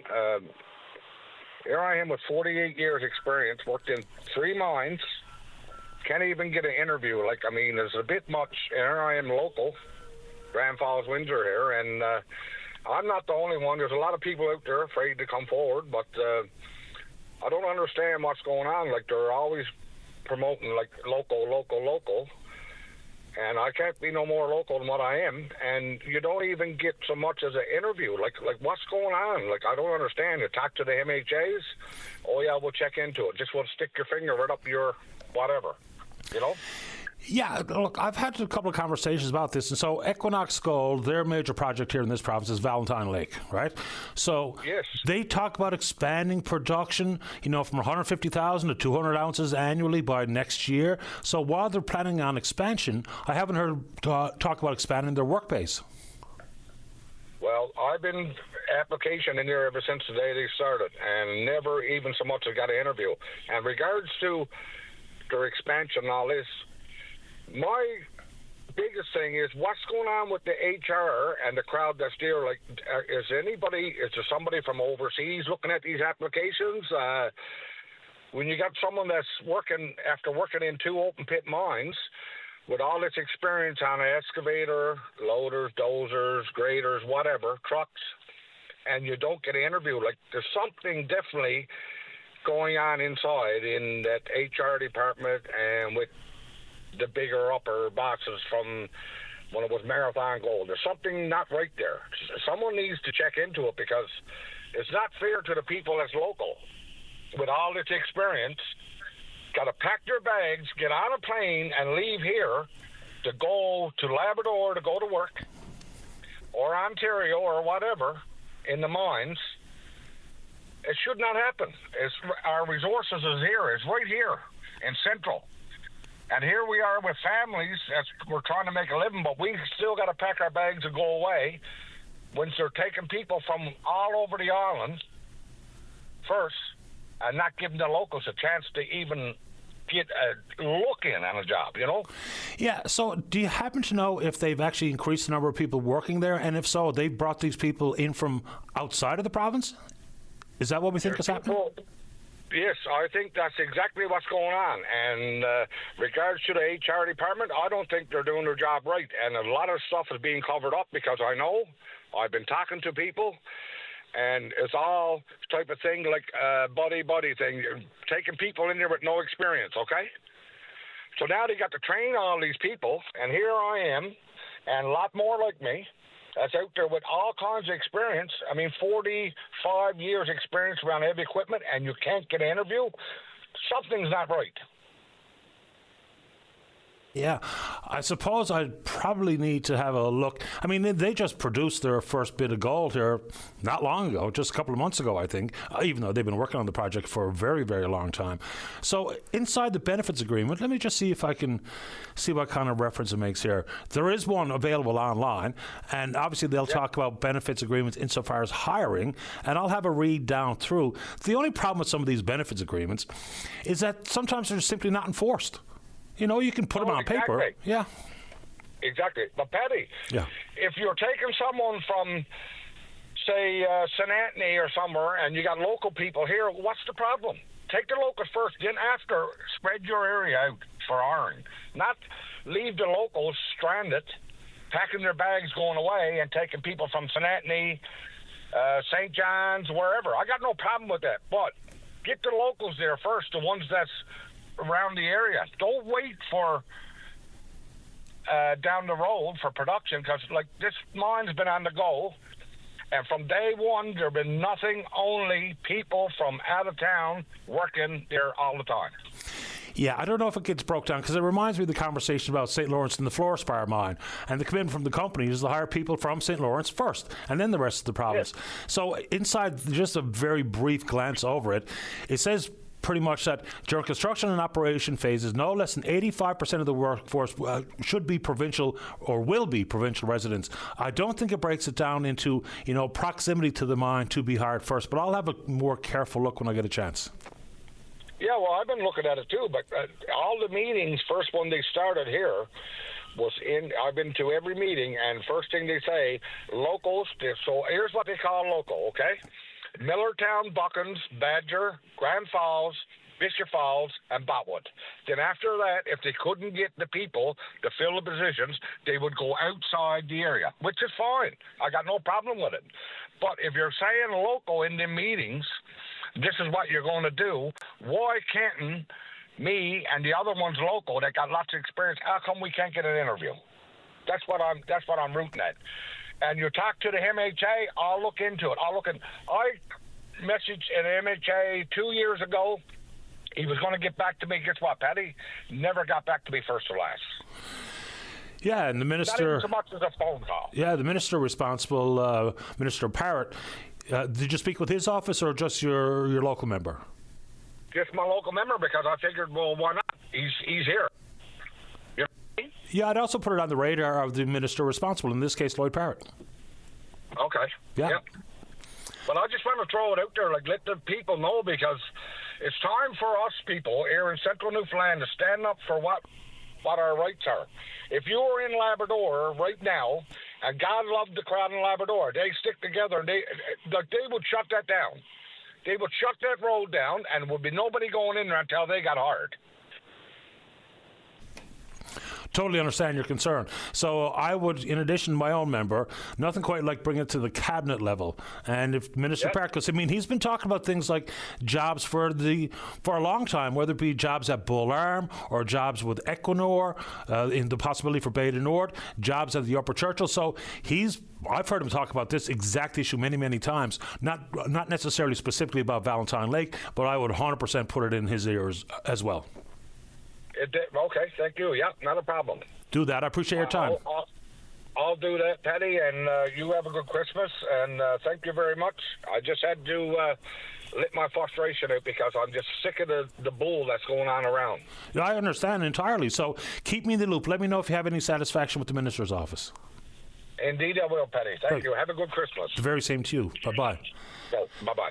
And I think that's one of the big unknowns here insofar as jobs, because we spoke with Bob Fiander of Trades NL last week about some of the possibilities if Bay du Nord eventually gets a final investment decision and they move forward. At one point, the company Equinor wasn't even going to put out an expression of interest for local work to be done regarding topsides. And now they say they will. It comes with a pretty distinct and standard caveat about the ability for the locals to hit cost and schedule. But there's a possibility there. And it doesn't have to be the entirety of topsides. It can be broken down as per some of the work that's been done in the past. So we'll see. Then I get tons of concerns voiced about construction jobs or jobs period, if indeed the memorandum of understanding for expansion at the Upper Churchill and for the possibility of Gull, how that benefits agreement is going to look. You know, we've been told many, many times it'd be the same or very similar benefits agreement as associated with Muskrat, which I think upon reflection, they hit the benefits agreement pretty close. It's qualified people in Indigenous communities, then qualified people in the rest of Labrador, then qualified people on the island, then the rest of the country, then the rest of the world. So we're told that's the approach taken at the Churchill River conversation. That said, with all the authority given to Hydro-Quebec for the ultimate decision-making about Gull Island, a lot of that pre-work, engineering and design and those jobs, they will be taking place in the province of Quebec. And they've been long very protective over jobs. So it's a good question to be, asking about if indeed this happens, what about jobs? Last one is, look, and this is not a knock on Jennifer Williams at all. It's just a question. Given the fact that the Tories were successful and Premier Wakeham has decided to go down the path of an additional independent review, even though that's changed since, we first talked about bringing in the horsepower of a global corporation. Now it looks like it's going to be a 3-person political appointee panel. Is if he didn't think that the team that was negotiating the MOU did a good enough job representing the province, what does that mean for his relationship into the future with Jennifer Williams, who was one of the negotiators and is still currently the CEO of Newfoundland Labrador Hydro? That's not a knock on her at all. That's just a reflection on the relationship and some of the points that have been made by both entities. Let's get a break in. When we come back, there's a caller who wants to talk about recycling. Don't go away. Welcome back to the show. Let's go to line number 4. Caller, you're on the air. Hi, how are you doing today? I'm okay. How about you? Pretty good. The reason why I'm calling is I'm a daily commuter, and I drive from like Airport Heights down through Portugal Cove into like Elizabeth Avenue area. Every day, there's a gentleman who actually walks from Airport Heights. He picks up his grocery cart, and he starts walking with the flow of traffic on Portugal Cove Road, turning onto Elizabeth Avenue. He's like, I don't know what the rules are with commuting with a grocery cart and picking up recyclables, but like he's kind of like a hindrance with traffic. People are weaving around him. They're like, stopping the flow of traffic. They're cutting in front of other vehicles. And it's like a situation where he can definitely get hit by a vehicle, or he could cause an accident, I don't know what the rules are regarding him with a grocery cart on a sidewalk. My understanding is anything that's like a bicycle or anything has to be within 3 feet from the edge of a sidewalk. He had the City of St. John's jacket on last year. So I don't know if they were kind of saying, hey, it's okay for you to do this. We'll just give you a jacket, a reflector jacket. All I know is that one of these days, unfortunately, something is going to happen. I'm not predicting it, but I mean, with regards to people texting and not looking where they're going, and then storm conditions, like you don't know what the situation is, but I could tell you, guaranteed, every day this man is on the road, and he's recycling, which is great, but when he's pushing that cart along and you got like 6 and 7 great big bags that he's pushing around, that becomes like a hindrance. And I don't know what could be done about that. It's a good question. I'm familiar with this person, and just for people who have not seen it, so he's got the big full-size grocery cart, and not only bags in it, but bags hung out over the side on both sides. So he's well on the road, and I've seen the exact same thing. People either have to stop and wait for a break of oncoming traffic, or they simply just weave around. So inevitably, he does have a heightened risk of getting hit by a vehicle. Of course he does, because he's on the road. That said, one day when I was on my bicycle, I was going up this exact stretch, the little bit of uphill, just past, say, Long Pond Road, heading up towards Churchill Park, and a police officer was actually helping him put the cart on the sidewalk. So this was in the summertime. So you can only imagine how much worse it gets in the wintertime when the roads get a little bit more narrow, when the snow might not be cleared perfectly from curb to curb. And so insofar as whether he's allowed, probably not. Now, is anybody beyond that one police officer going to help put that cart on the sidewalk, even though the sidewalks are pretty difficult to navigate more often than not here in the wintertime? But it's a good question. I'm not sure of the legality of it one way or the other. Right. And another thing I noticed this morning, too, and I got to bring this up because this was so annoying. I'm driving down the road. There was a vehicle in front of me in the outside lane on Portugal Cove Road. He literally stopped in the middle of the street with traffic coming down all around him everywhere to get out and brush off his windshield because he didn't take the time to clear off the roof of his car, and the snow slid down on his windshield and blocked his visibility. So what he did, instead of trying to navigate, pull over or whatever, he locked her up, put on his flashers, got out, cleaned off his windshield, got back in and drove away. And I'm like, what are you thinking? Scraping a little piece of windshield is another thing. That's like, that just drives me nuts. But to literally lock her up on Portugal Cove Road because he didn't take the time before he left to clean off his roof of his vehicle, Yeah, I know. Someone relayed a similar story to Jerry Lynn this morning. In this case, it was on maybe Elizabeth Avenue or something like that. You see it all the time. I mean, whether it be someone jams on the brakes because all of a sudden the snow is covering their windshield, or they get on some of the high-speed roads like the Outer Ring Road, and the next thing you know, it blows off the roof of your vehicle onto the car behind you. I know it's frustrating. I know it's a nuisance, but it is really a good idea to clear the snow off all of your vehicle. Oh, absolutely. And it doesn't take that long. For the time that it takes for you to heat up your car, and people have a remote start, to heat up your car, just go over and wipe off your windows, your back window, your front window, your side mirrors, and the roof of your car. Like, come on. It's not that hard. But people are just like in such a hurry. They got to go, go, go, go, go. And they don't realize we're still on an island. That hasn't changed. Like you only can go so far. But, yep. They just don't have the time anymore. Yeah, I mean, I'm the furthest thing from perfect, and I was in no mood to clear the snow off the roof of my vehicle today, but I did it anyway. That's right. And like a lot of the scrapers, they have a brush on it. All you got to do is just push it along. And this is not the frozen stuff that's sticking. This is nice, heavy snow. It don't take 2 seconds to take it off the roof of your car, so... That's my pet peeve for today. That stuff just drives me crazy. Yeah, it irritates me as well. And I mean, even folks who don't take the opportunity to actually clear their windshield properly, just like a little porthole, when there's no peripheral vision available through the porthole.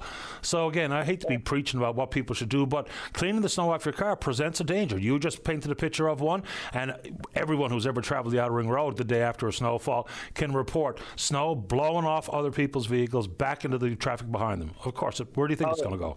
And it's heavy snow today. I'm not looking forward to the shoveling this afternoon. I can guarantee you that. Already got it done. Good on you. Appreciate the time. Thank you. Have a great day, Patty. You too. Bye-bye. Yeah, and I mean, that one grocery cart and the recyclables, I mean, I've seen them navigating sidewalks. I have seen them on the road. What the right thing is to do, I mean, I don't know if we are supposed to be or allowed to be on the roadway, but I've seen him do both. And maybe in the wintertime, he chooses the little easier to navigate roadway versus the sidewalk, but he is out there into the road. And he's at it, and he's hard at the recycling every single day, as far as I can tell. Let's go to line number 6. Michaela, you're on the air. Hi, yes, Mr. Daly. Yeah, no, I just want to throw a little bit of support in there for the last lady that called about people not clearing off their cars. Yep. I know a couple of days ago after we had that storm, I was taking my grandson to swimming at Paul Reynolds, and again the same thing happened. It almost blindsided me. It was just horrible. So I wanted to support that, and I wanted to ask you: are the police not allowed to ticket for that? Absolutely. 100%. Well, why aren't they doing it? Because we see so much of it. Another very good question. I mean, and we hear the law enforcement agencies encourage people to do exactly that. Maybe along with encouraging people, they should remind people that there's a ticket coming if you do not clear the snow off your car. It sounds like something that's, really not a huge big deal. But if it causes just one collision here today, then it's a big enough deal. Well, this is it. And the other thing was, I thought that they were having a program where it was under the auspices of the police, that they were bringing in recruits to do things like that, to be present at accidents, to issue tickets for minor things like that.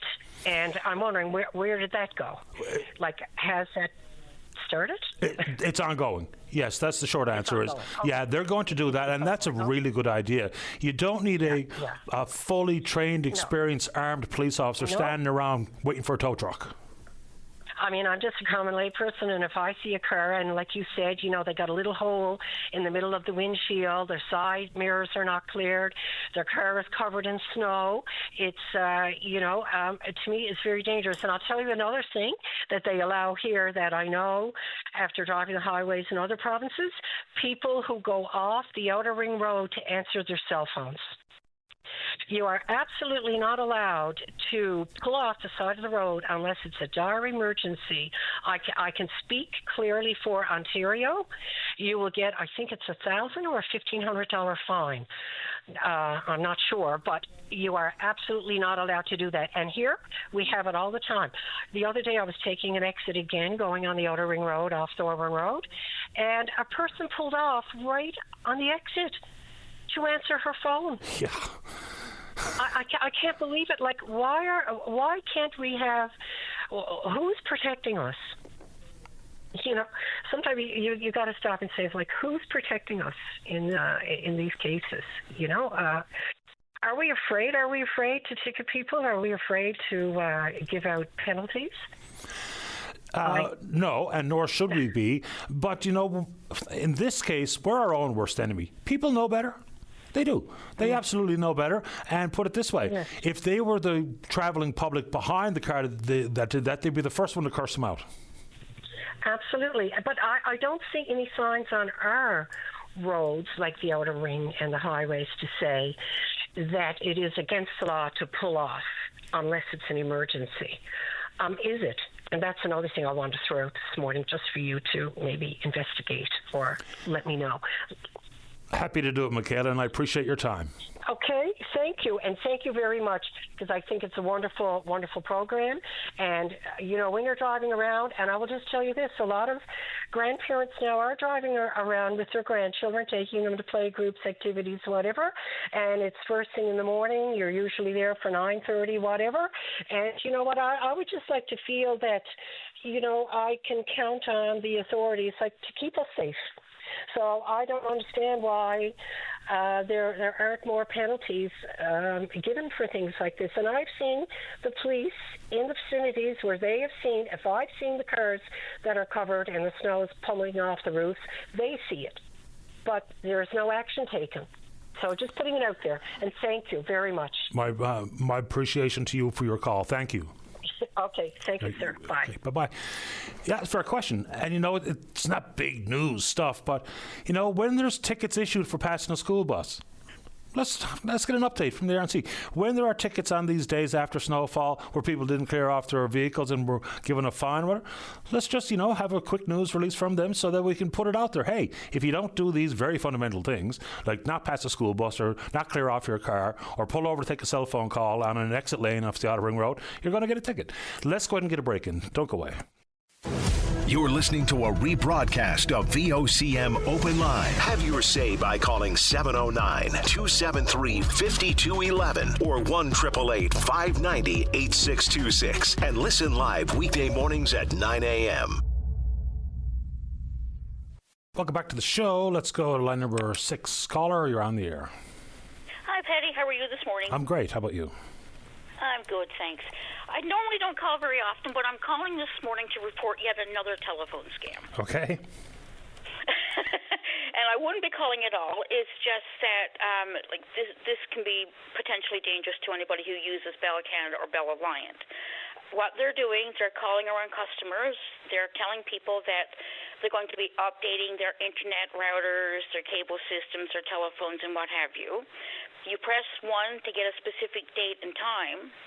They verify information that's unbelievable right down to, you know, maybe the security code on your banking information. They have everything else. So what's happening, they have all of this. People give the banking information. Well, you've been able to confirm my account number. You can confirm my bank card. So here are my 3 digits on the back of my card. They're getting wiped out. And people aren't realizing it. I've had numerous calls myself, only for the fact that I know how it works because I work in the industry. People are being taken. I know for a fact one individual has been taken for hundreds of dollars.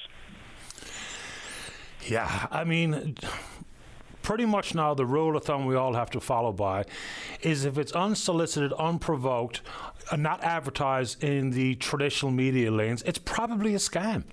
So if Bell is going to do something to you or for you as a customer, and you get that type of text or email, just disregard it in full, don't reply, don't respond, and call Bell and just see if there's something going on in your neighborhood or your area. Well, this is exactly what I did, because, I mean, it's someone I know that was affected by it, and the first thing they were like, well, first thing, we would send you out a letter.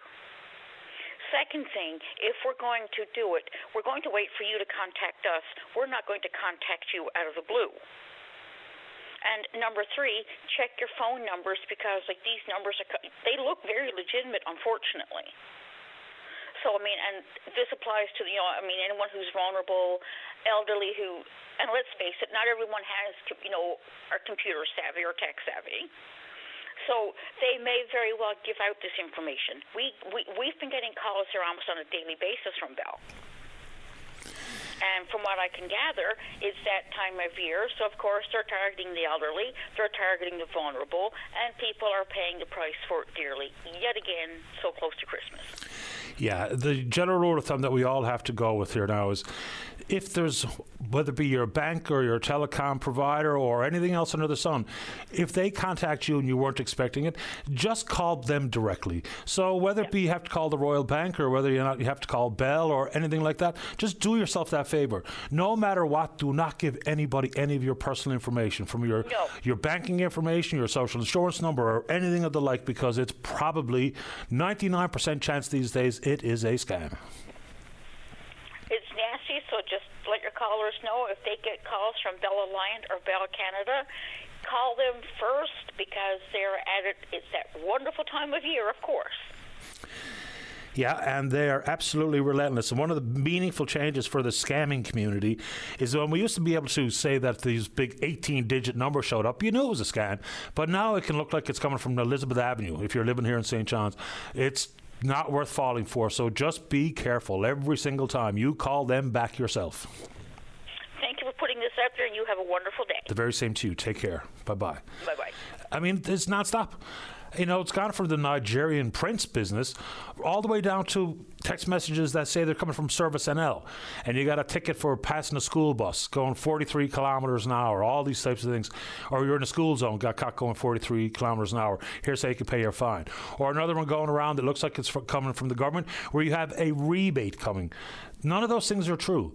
So sometimes it kind of feels sometimes like people don't want to be dismissive or rude and, dismiss a telephone call or what have you. But that little dollop of rude might save you hundreds or thousands of dollars into the future. So whoever calls you, just don't fall for it. Call them back. And most of the information that some of these callers are looking for, if they were legitimate, they already have the information. So just, don't think you're doing a bad thing or being rude. Just say simply, I don't have time for the telephone call. And if you're concerned that it might be a real thing that needs your attention, just simply call them back. You've got all the contact number for all these providers, whether it be insurance companies or Bell or the bank or whoever is calling and looking or telling you some good news. And generally, if it sounds too good to be true, as the old adage says, it probably is. Let's get a break. And when we come back, we're talking a bit more Equinox. The updated November numbers come from Connie Pike, Miles for Smiles, and then whatever you want to talk about. Don't go away. Welcome back. Let's go to line number 2, Sigmund Connie Pike with Miles for Smiles. Connie, you're on the air. Oh, good morning, Patty. Hope you're well. Not too bad, thanks. How about you? Not too bad. I got a kick out of you being called Bill earlier this morning. I was wondering how many years you've been doing the show now. I think maybe a dozen or 13 or so on this show, but about 16 years for the all 3 shows. Yeah, that's pretty good. I just thought it was funny. I was wondering how many people might know who Bill was. In any event, wanted to chat with you just briefly this morning about the November numbers, and they were up over the previous month. So our numbers for November were 373 charges involving crimes against children, 373, all 10 courts, and 60 people were charged with those 373 offenses. And December is not looking that much better, and that's kind of concerning. It's part of the reason that I call late in December to report on numbers, because I want to remind people I did the same thing last year. It's very unfortunate that over the Christmas season, the rates of intimate partner violence and domestic violence goes up. And there's a lot of added stress for many people around Christmas time. And I just want to remind folks who are celebrating right now of that fact that it's not really a happy time for a lot of people.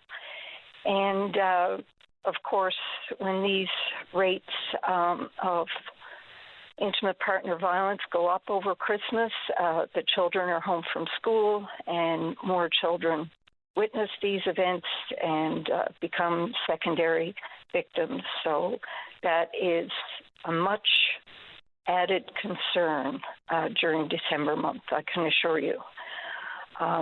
When I spoke to Dave, when I called in this morning, I said, I feel like I might be a Debbie Downer. You know, I don't want to ruin anyone's Christmas with this reality.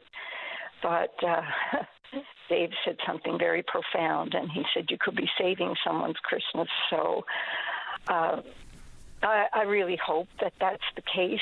And but the numbers, the statistics, the history over the years for December month doesn't give me that hope. But you know, I do hope Dave is right. I'll take his read on the subject over my own. Patty, I just wanted to mention this morning that I had delved into a study, and I'm not going to get into it during this call, but I'll send you some more information prior to my what will be an earlier call in January, from the National Institute of Health, and I know that's a U.S. agency, but the reason I noted it was shown on NTV back in September, actually. They did a short item on it, so I delved into that. And I think it's a very significant study because over 100,000 subjects were followed during this study, and it was a long-term study. It's the largest long-term study into smartphone use by children thus far. So over 100,000 subjects, and even though it's out of the States, I think it's too significant a study just to glaze over. So I'll send you some additional information. I'd like to talk more about that in January, actually. Yeah, sounds good. I mean, a lot of life in these types of research projects, they're fairly reflective and indicative of Canadian life and Canadian youth as well. There are some different challenges that American youth might have, you know, looking further in things like school shootings and some of the information that comes into their hearts and minds via social media. So there's maybe a few different life circumstances, but I use some American research on things like that, and it proves to be pretty effective in, you know, talk about what's actually happening in this country as well, with some distinct differences, as I just mentioned. Exactly. Almost anything you see from the States, you can take 1/10 of that number, which is like 1/10 of our population, equates to, their population equates to 1/10 of ours. So it's pretty much, you know, on point when you look at that number.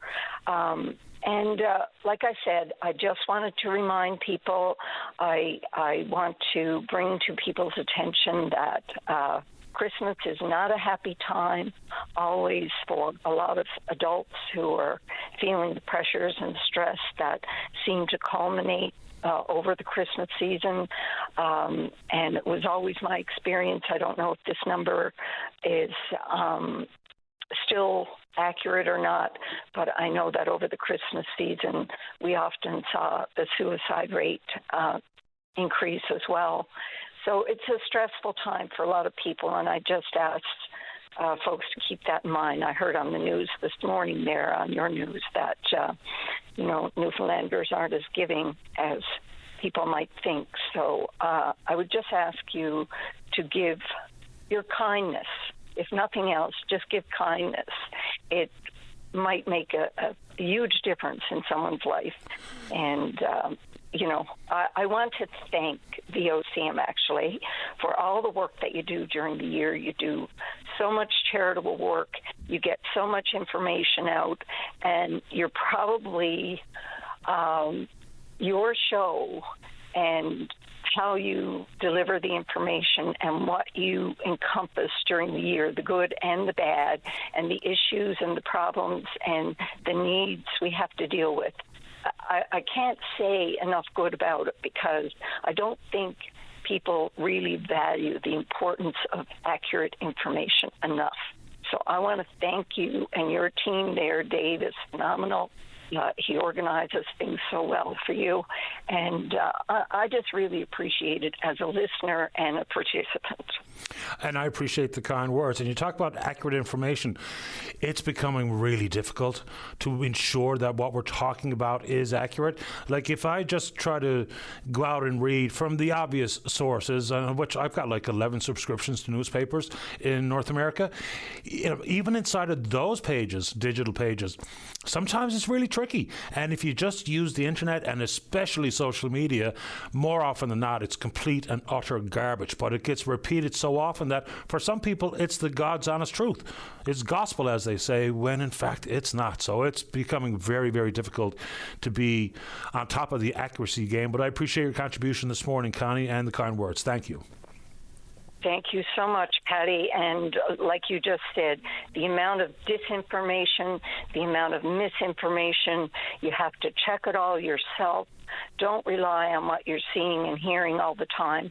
And that's another thing that worries me about AI as well, with the proliferation of AI. I think we're going to see more misinformation. So I just make people aware to check everything you see and hear yourself. And it's like you mentioned about the scam calls. You know, if it sounds too good to be true, it generally is. If you have the hair on the back of your neck standing up, even for a moment, ask them, put the onus on that caller. Say to that person, which is something I do just for fun, I say, could you give me your name and your phone number and I'll call you right back? I'm busy right now. And generally speaking, they're the ones who will hang up then. So just be wary of things around you and be tech savvy. And everyone, I want to wish everyone out there a very Merry Christmas and just be kind. It costs nothing to be kind. Appreciate the time, Connie. Thank you. Thank you, Patty. Merry Christmas. The same to you. Bye-bye. Bye. Yeah, I mean, there's obvious reasons why times of year, like the Christmas holiday season, brings on that additional financial pressure, societal pressure, and just the overwhelming nature of it for some. Then, of course, we're going to see a spike in some terrible incidents. Oh, man. Let's keep going. Line number 5. Violet, you're on the air.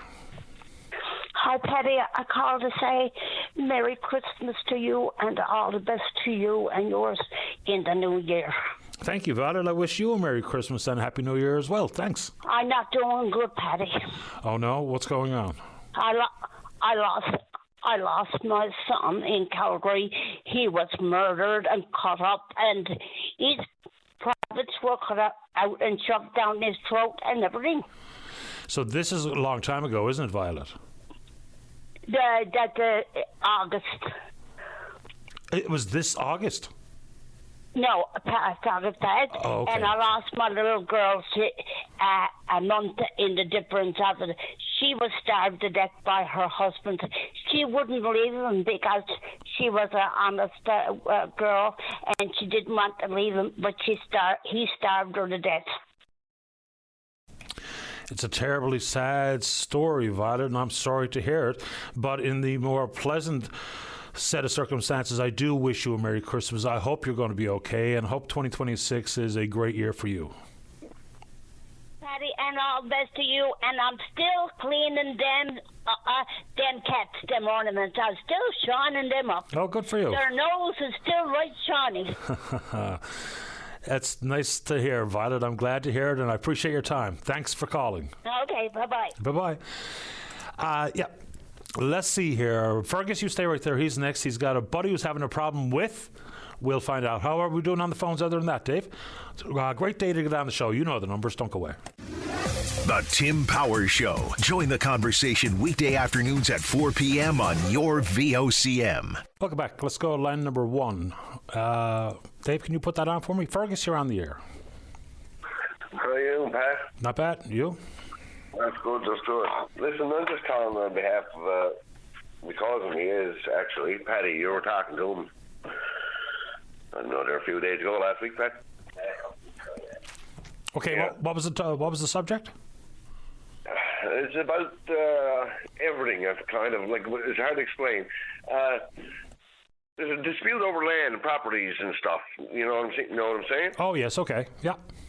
Okay, and it's ongoing a long time, buddy. It's terrible what's happening here, and like it's about the policing too. Like, you know what I mean? Like, we call police. Like, this man here on disability, he's having seizures because he was assaulted in his own home.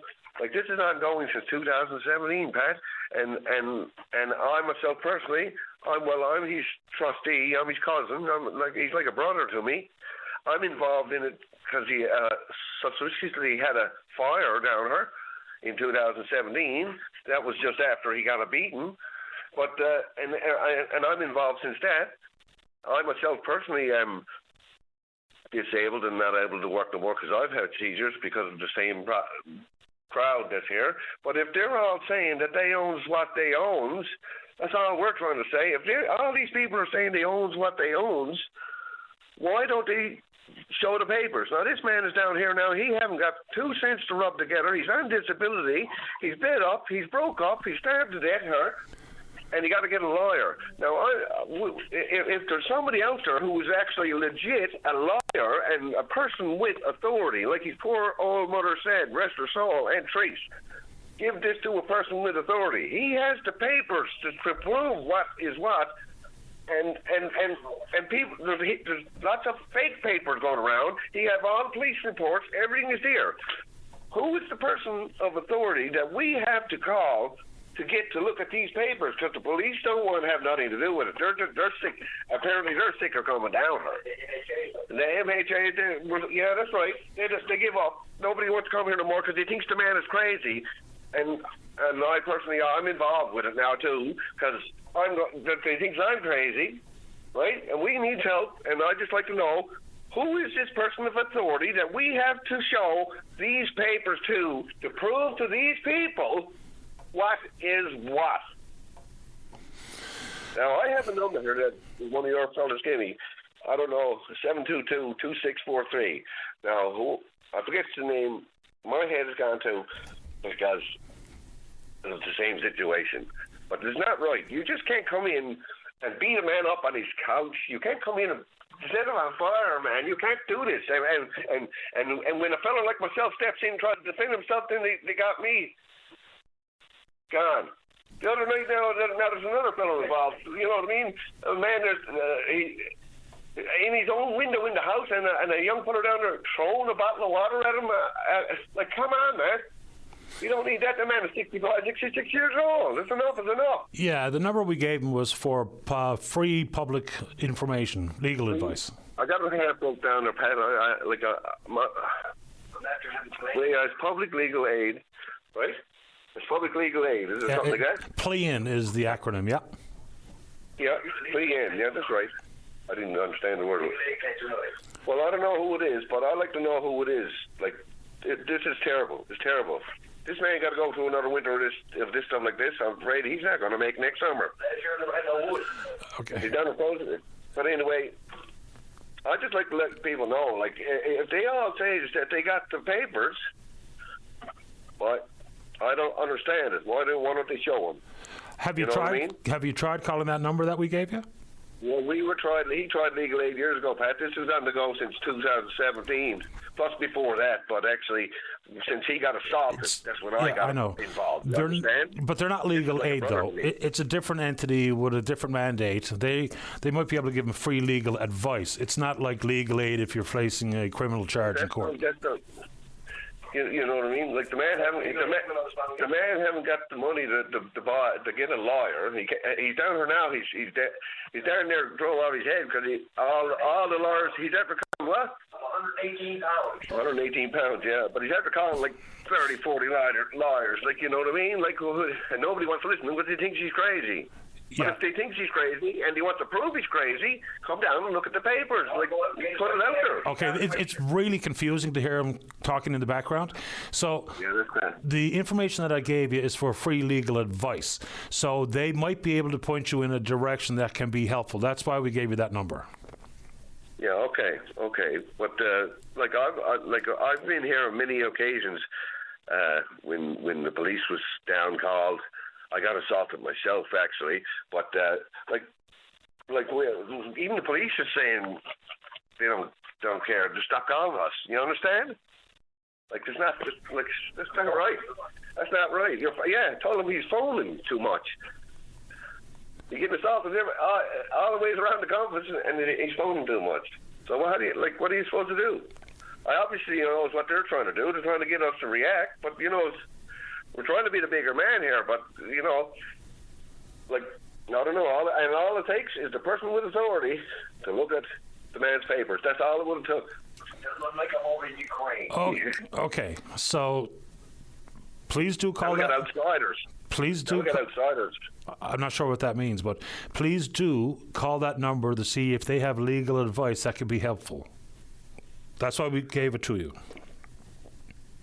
Well, I only just I know you read a number for it, but anyway, I'd just like to let you know that's all. That's what's going on there, and the man is not. It's just not right, man. It's just. I'm not putting up with it no longer, Petty. Okay. All right. Boys, this is it's becoming more and more difficult to understand with two voices coming at me.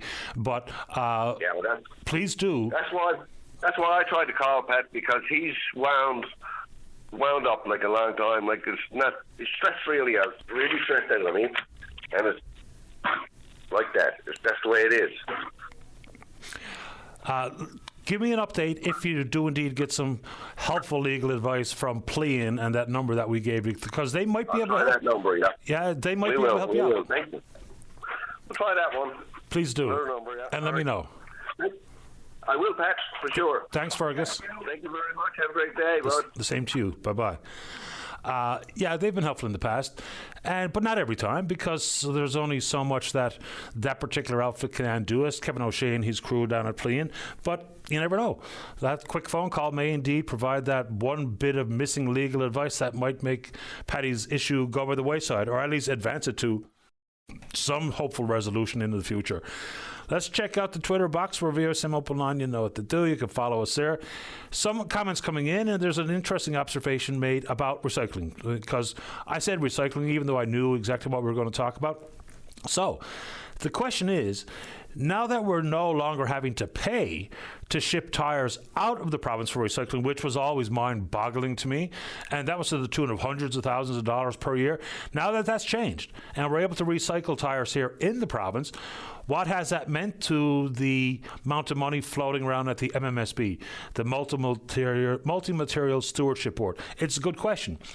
And it's also important to note that MMSB doesn't and needn't be sitting on a ton of money in the bank account. There's plenty of work that can be done in their mandate. So that's a good question. And I don't know what's changed financially speaking, but it's certainly savings of hundreds of thousands of dollars a year. All right, let's get a break in. When we come back, we're talking to you. Don't go away. Welcome back to the show. Let's go. Line number 3. Otto, you are on the air. Oh, Paddy. Hi there. I'm talking about that crash down there by Tarbin Lake Saturday. Okay, what happened? There's 3 vehicles involved. For the Reddick driver with a full load of wood aboard left Gamble and was reported on the radio. But where's the RCMP to?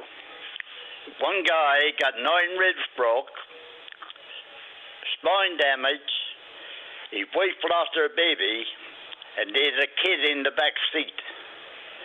And they were submerged in a pond on the right going west.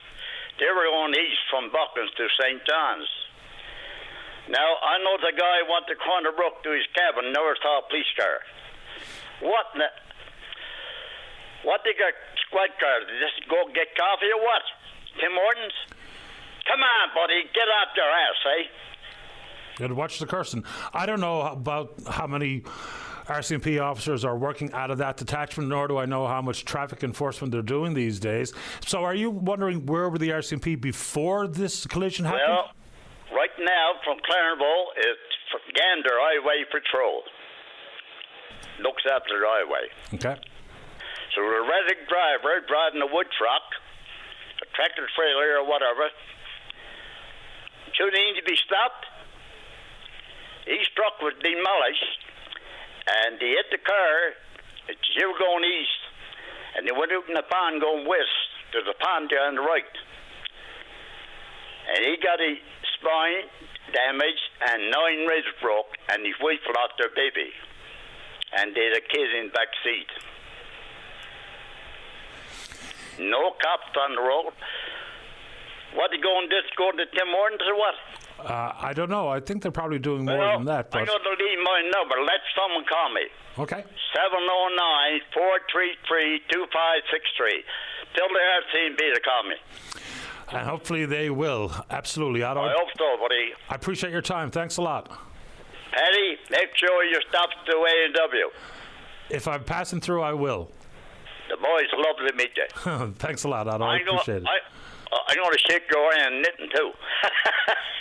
All right, buddy. Okay, thanks. Thanks, Otto. All right, bye-bye. Yeah. And as it pertains to the RCMP, I'll continue to field these questions, even though I don't have an answer readily available as to the status of the investigation into the potential for arson to have started the North Shore fire, the Kingston fire. I don't know. We were told that there was an investigation ongoing. Where it stands, I have no earthly idea. But that story gets even more frustrating for the residents, I would suggest, knowing that how many different people put up those red flags, rang the alarm bells, and they were even taking it upon themselves to go into the woods, go to some high ground on the search for smoke, and then consequently responding with their own fire extinguisher on their ATV or what have you to put out the small fires before they made it to a big fire. So the talk of the potential for arson goes all the way back to the first fires out around Adams Cove, where the people in the area were saying, look, there's someone out there starting these fires. And you know what the result was of the Kingston fire? Is a couple hundred structures lost, and the intense firefighting that the firefighters had to take on. I mean, it's just an extraordinary story. Then in addition to that, we'll keep trying to find out for you folks that are up on the North Shore, in whichever community, it's one thing to talk about the frustration with how slow government is able to move or to react with any type of financial supports or what have you. But there was some serious fundraising awareness campaigns on the go, whether it be concerts or otherwise, where individual Newfoundlanders and Labradorians, maybe people from outside the province, and some companies made some significant financial donations to the Red Cross, and people are wondering where the money is. It's absolutely an excellent question. So I have no idea about the inner workings necessarily at the Red Cross. I'm not suggesting that anything untoward is happening, but that money was donated for very specific purposes by hard-working folks in this province who are just trying to help. We heard the stories, we heard the issues for firefighters and folks who were unable to get back to their homes, not knowing whether or not they were burnt to the ground, not knowing that the school out in Western Bay, Cabot Academy, is now also gone. So we don't know the plan to possibly rebuild that particular school, nor do we know the status of the RCMP investigation, and we certainly do not know where those millions are. It might be as much as $7 million was raised, which could go an awful long way to helping. And in the world of money, and I spoke to this off the top of the show, even though this one emailer told me, again, I'm afraid to talk about certain issues. And he told me over the weekend I was afraid to talk about the last-minute trip to Egypt for Gaza-related talks and the Prime Minister. So, again, we talked about it right off the top of the show. And then someone asked, well, what was the other option? That's also a very good question. So the concern being brought forward that was debated in the House of Commons last week is that we're now finding out that the price tag to simply rent a private jet, a Bombardier 5000, for said trip to Egypt costs, and this is just the flight expenditure, $736,000, which is a lot of money. It does go on to say that this is not the entirety of the bill, because there's no inclusion of salaries for RCMP officers who fly and their security, then the other members of the entourage that went with the Prime Minister to Egypt. It does say in the news story that they did indeed put this through not only the Privy Council but also went through the Ethics Commissioner's office, and they say that this was indeed least expensive or least cost option out there. All right, even if that's true, I think the base question is, if National Defence has a policy to keep one aircraft and crew on 12-hour notice to move and another on 24-hour notice. So where were the Challenger jets that are usually used for Prime Minister's travel?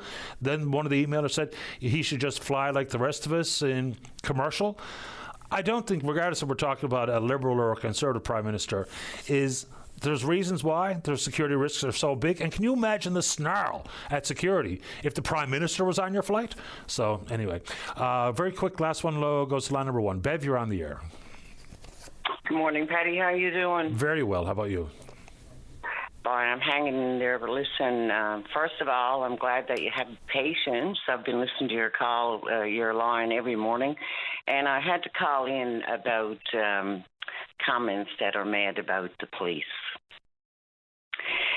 Just heard Buddy talking that time, and I know about the accident. It's pretty sad and stuff. But in the meantime, I would want him to know and everybody else to know that the police do not just hang out at Tim Hortons. No, they don't. I lost my daughter, as we've talked before, RNC officer who worked very hard, and they can't be everywhere at one time, and sadly, it is how it is. But when I listen to people that are running down the police and saying, like, oh, they're not doing their job, or they're at this, or they're at that, that really hurts me and pisses me off. Because they got to realize we all have a job and we only can do one job at a time. I mean, they can't be everywhere at one time. And then to be ignorant enough to say they're at Tim Hortons. Well, you must be at Tim Hortons too to know that they're there. Yeah, I mean, obviously, police are more active in police duties than people realize, I would suggest. And, I think the same thing when people talk about, I drove across the province or across the island and I didn't see a cop. Fair enough. I mean, what you saw with your own 2 eyes is what you saw. But it doesn't mean that they weren't there a kilometre behind you or a kilometre in front of you. It's just that people don't see enough of a police presence, whether it be with, quote unquote, keeping communities safe and or highway traffic enforcement or what have you. The frustration is real, but it's very much, well, I was going to say it's kind of like bashing snowplow operators. It's not, but I think people understand my point. It's just easy enough to condemn. How many times have you been driving and you never see a police car and all of a sudden they're right behind you? Yeah.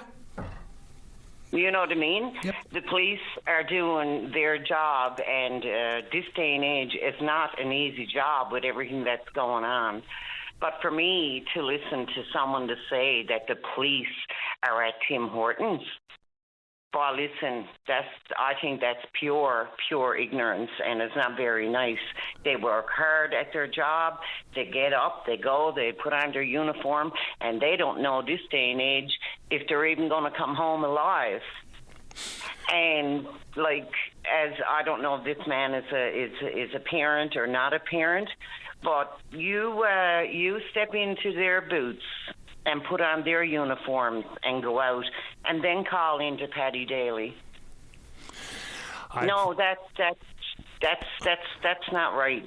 I understand the sentiment, and I appreciate your call, Bev. You've had the last word. Thanks for doing it.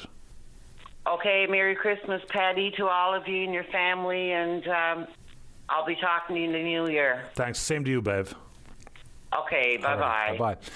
All right, good show today. Big thanks to all hands. We will indeed pick up this conversation again tomorrow morning, right here on VOCM and Big Land FM's Open Line. On behalf of the producer, David Murphy, I'm your host, Paddy Daly. Have yourself a safe, fun, happy day. We'll talk in the morning. Bye-bye.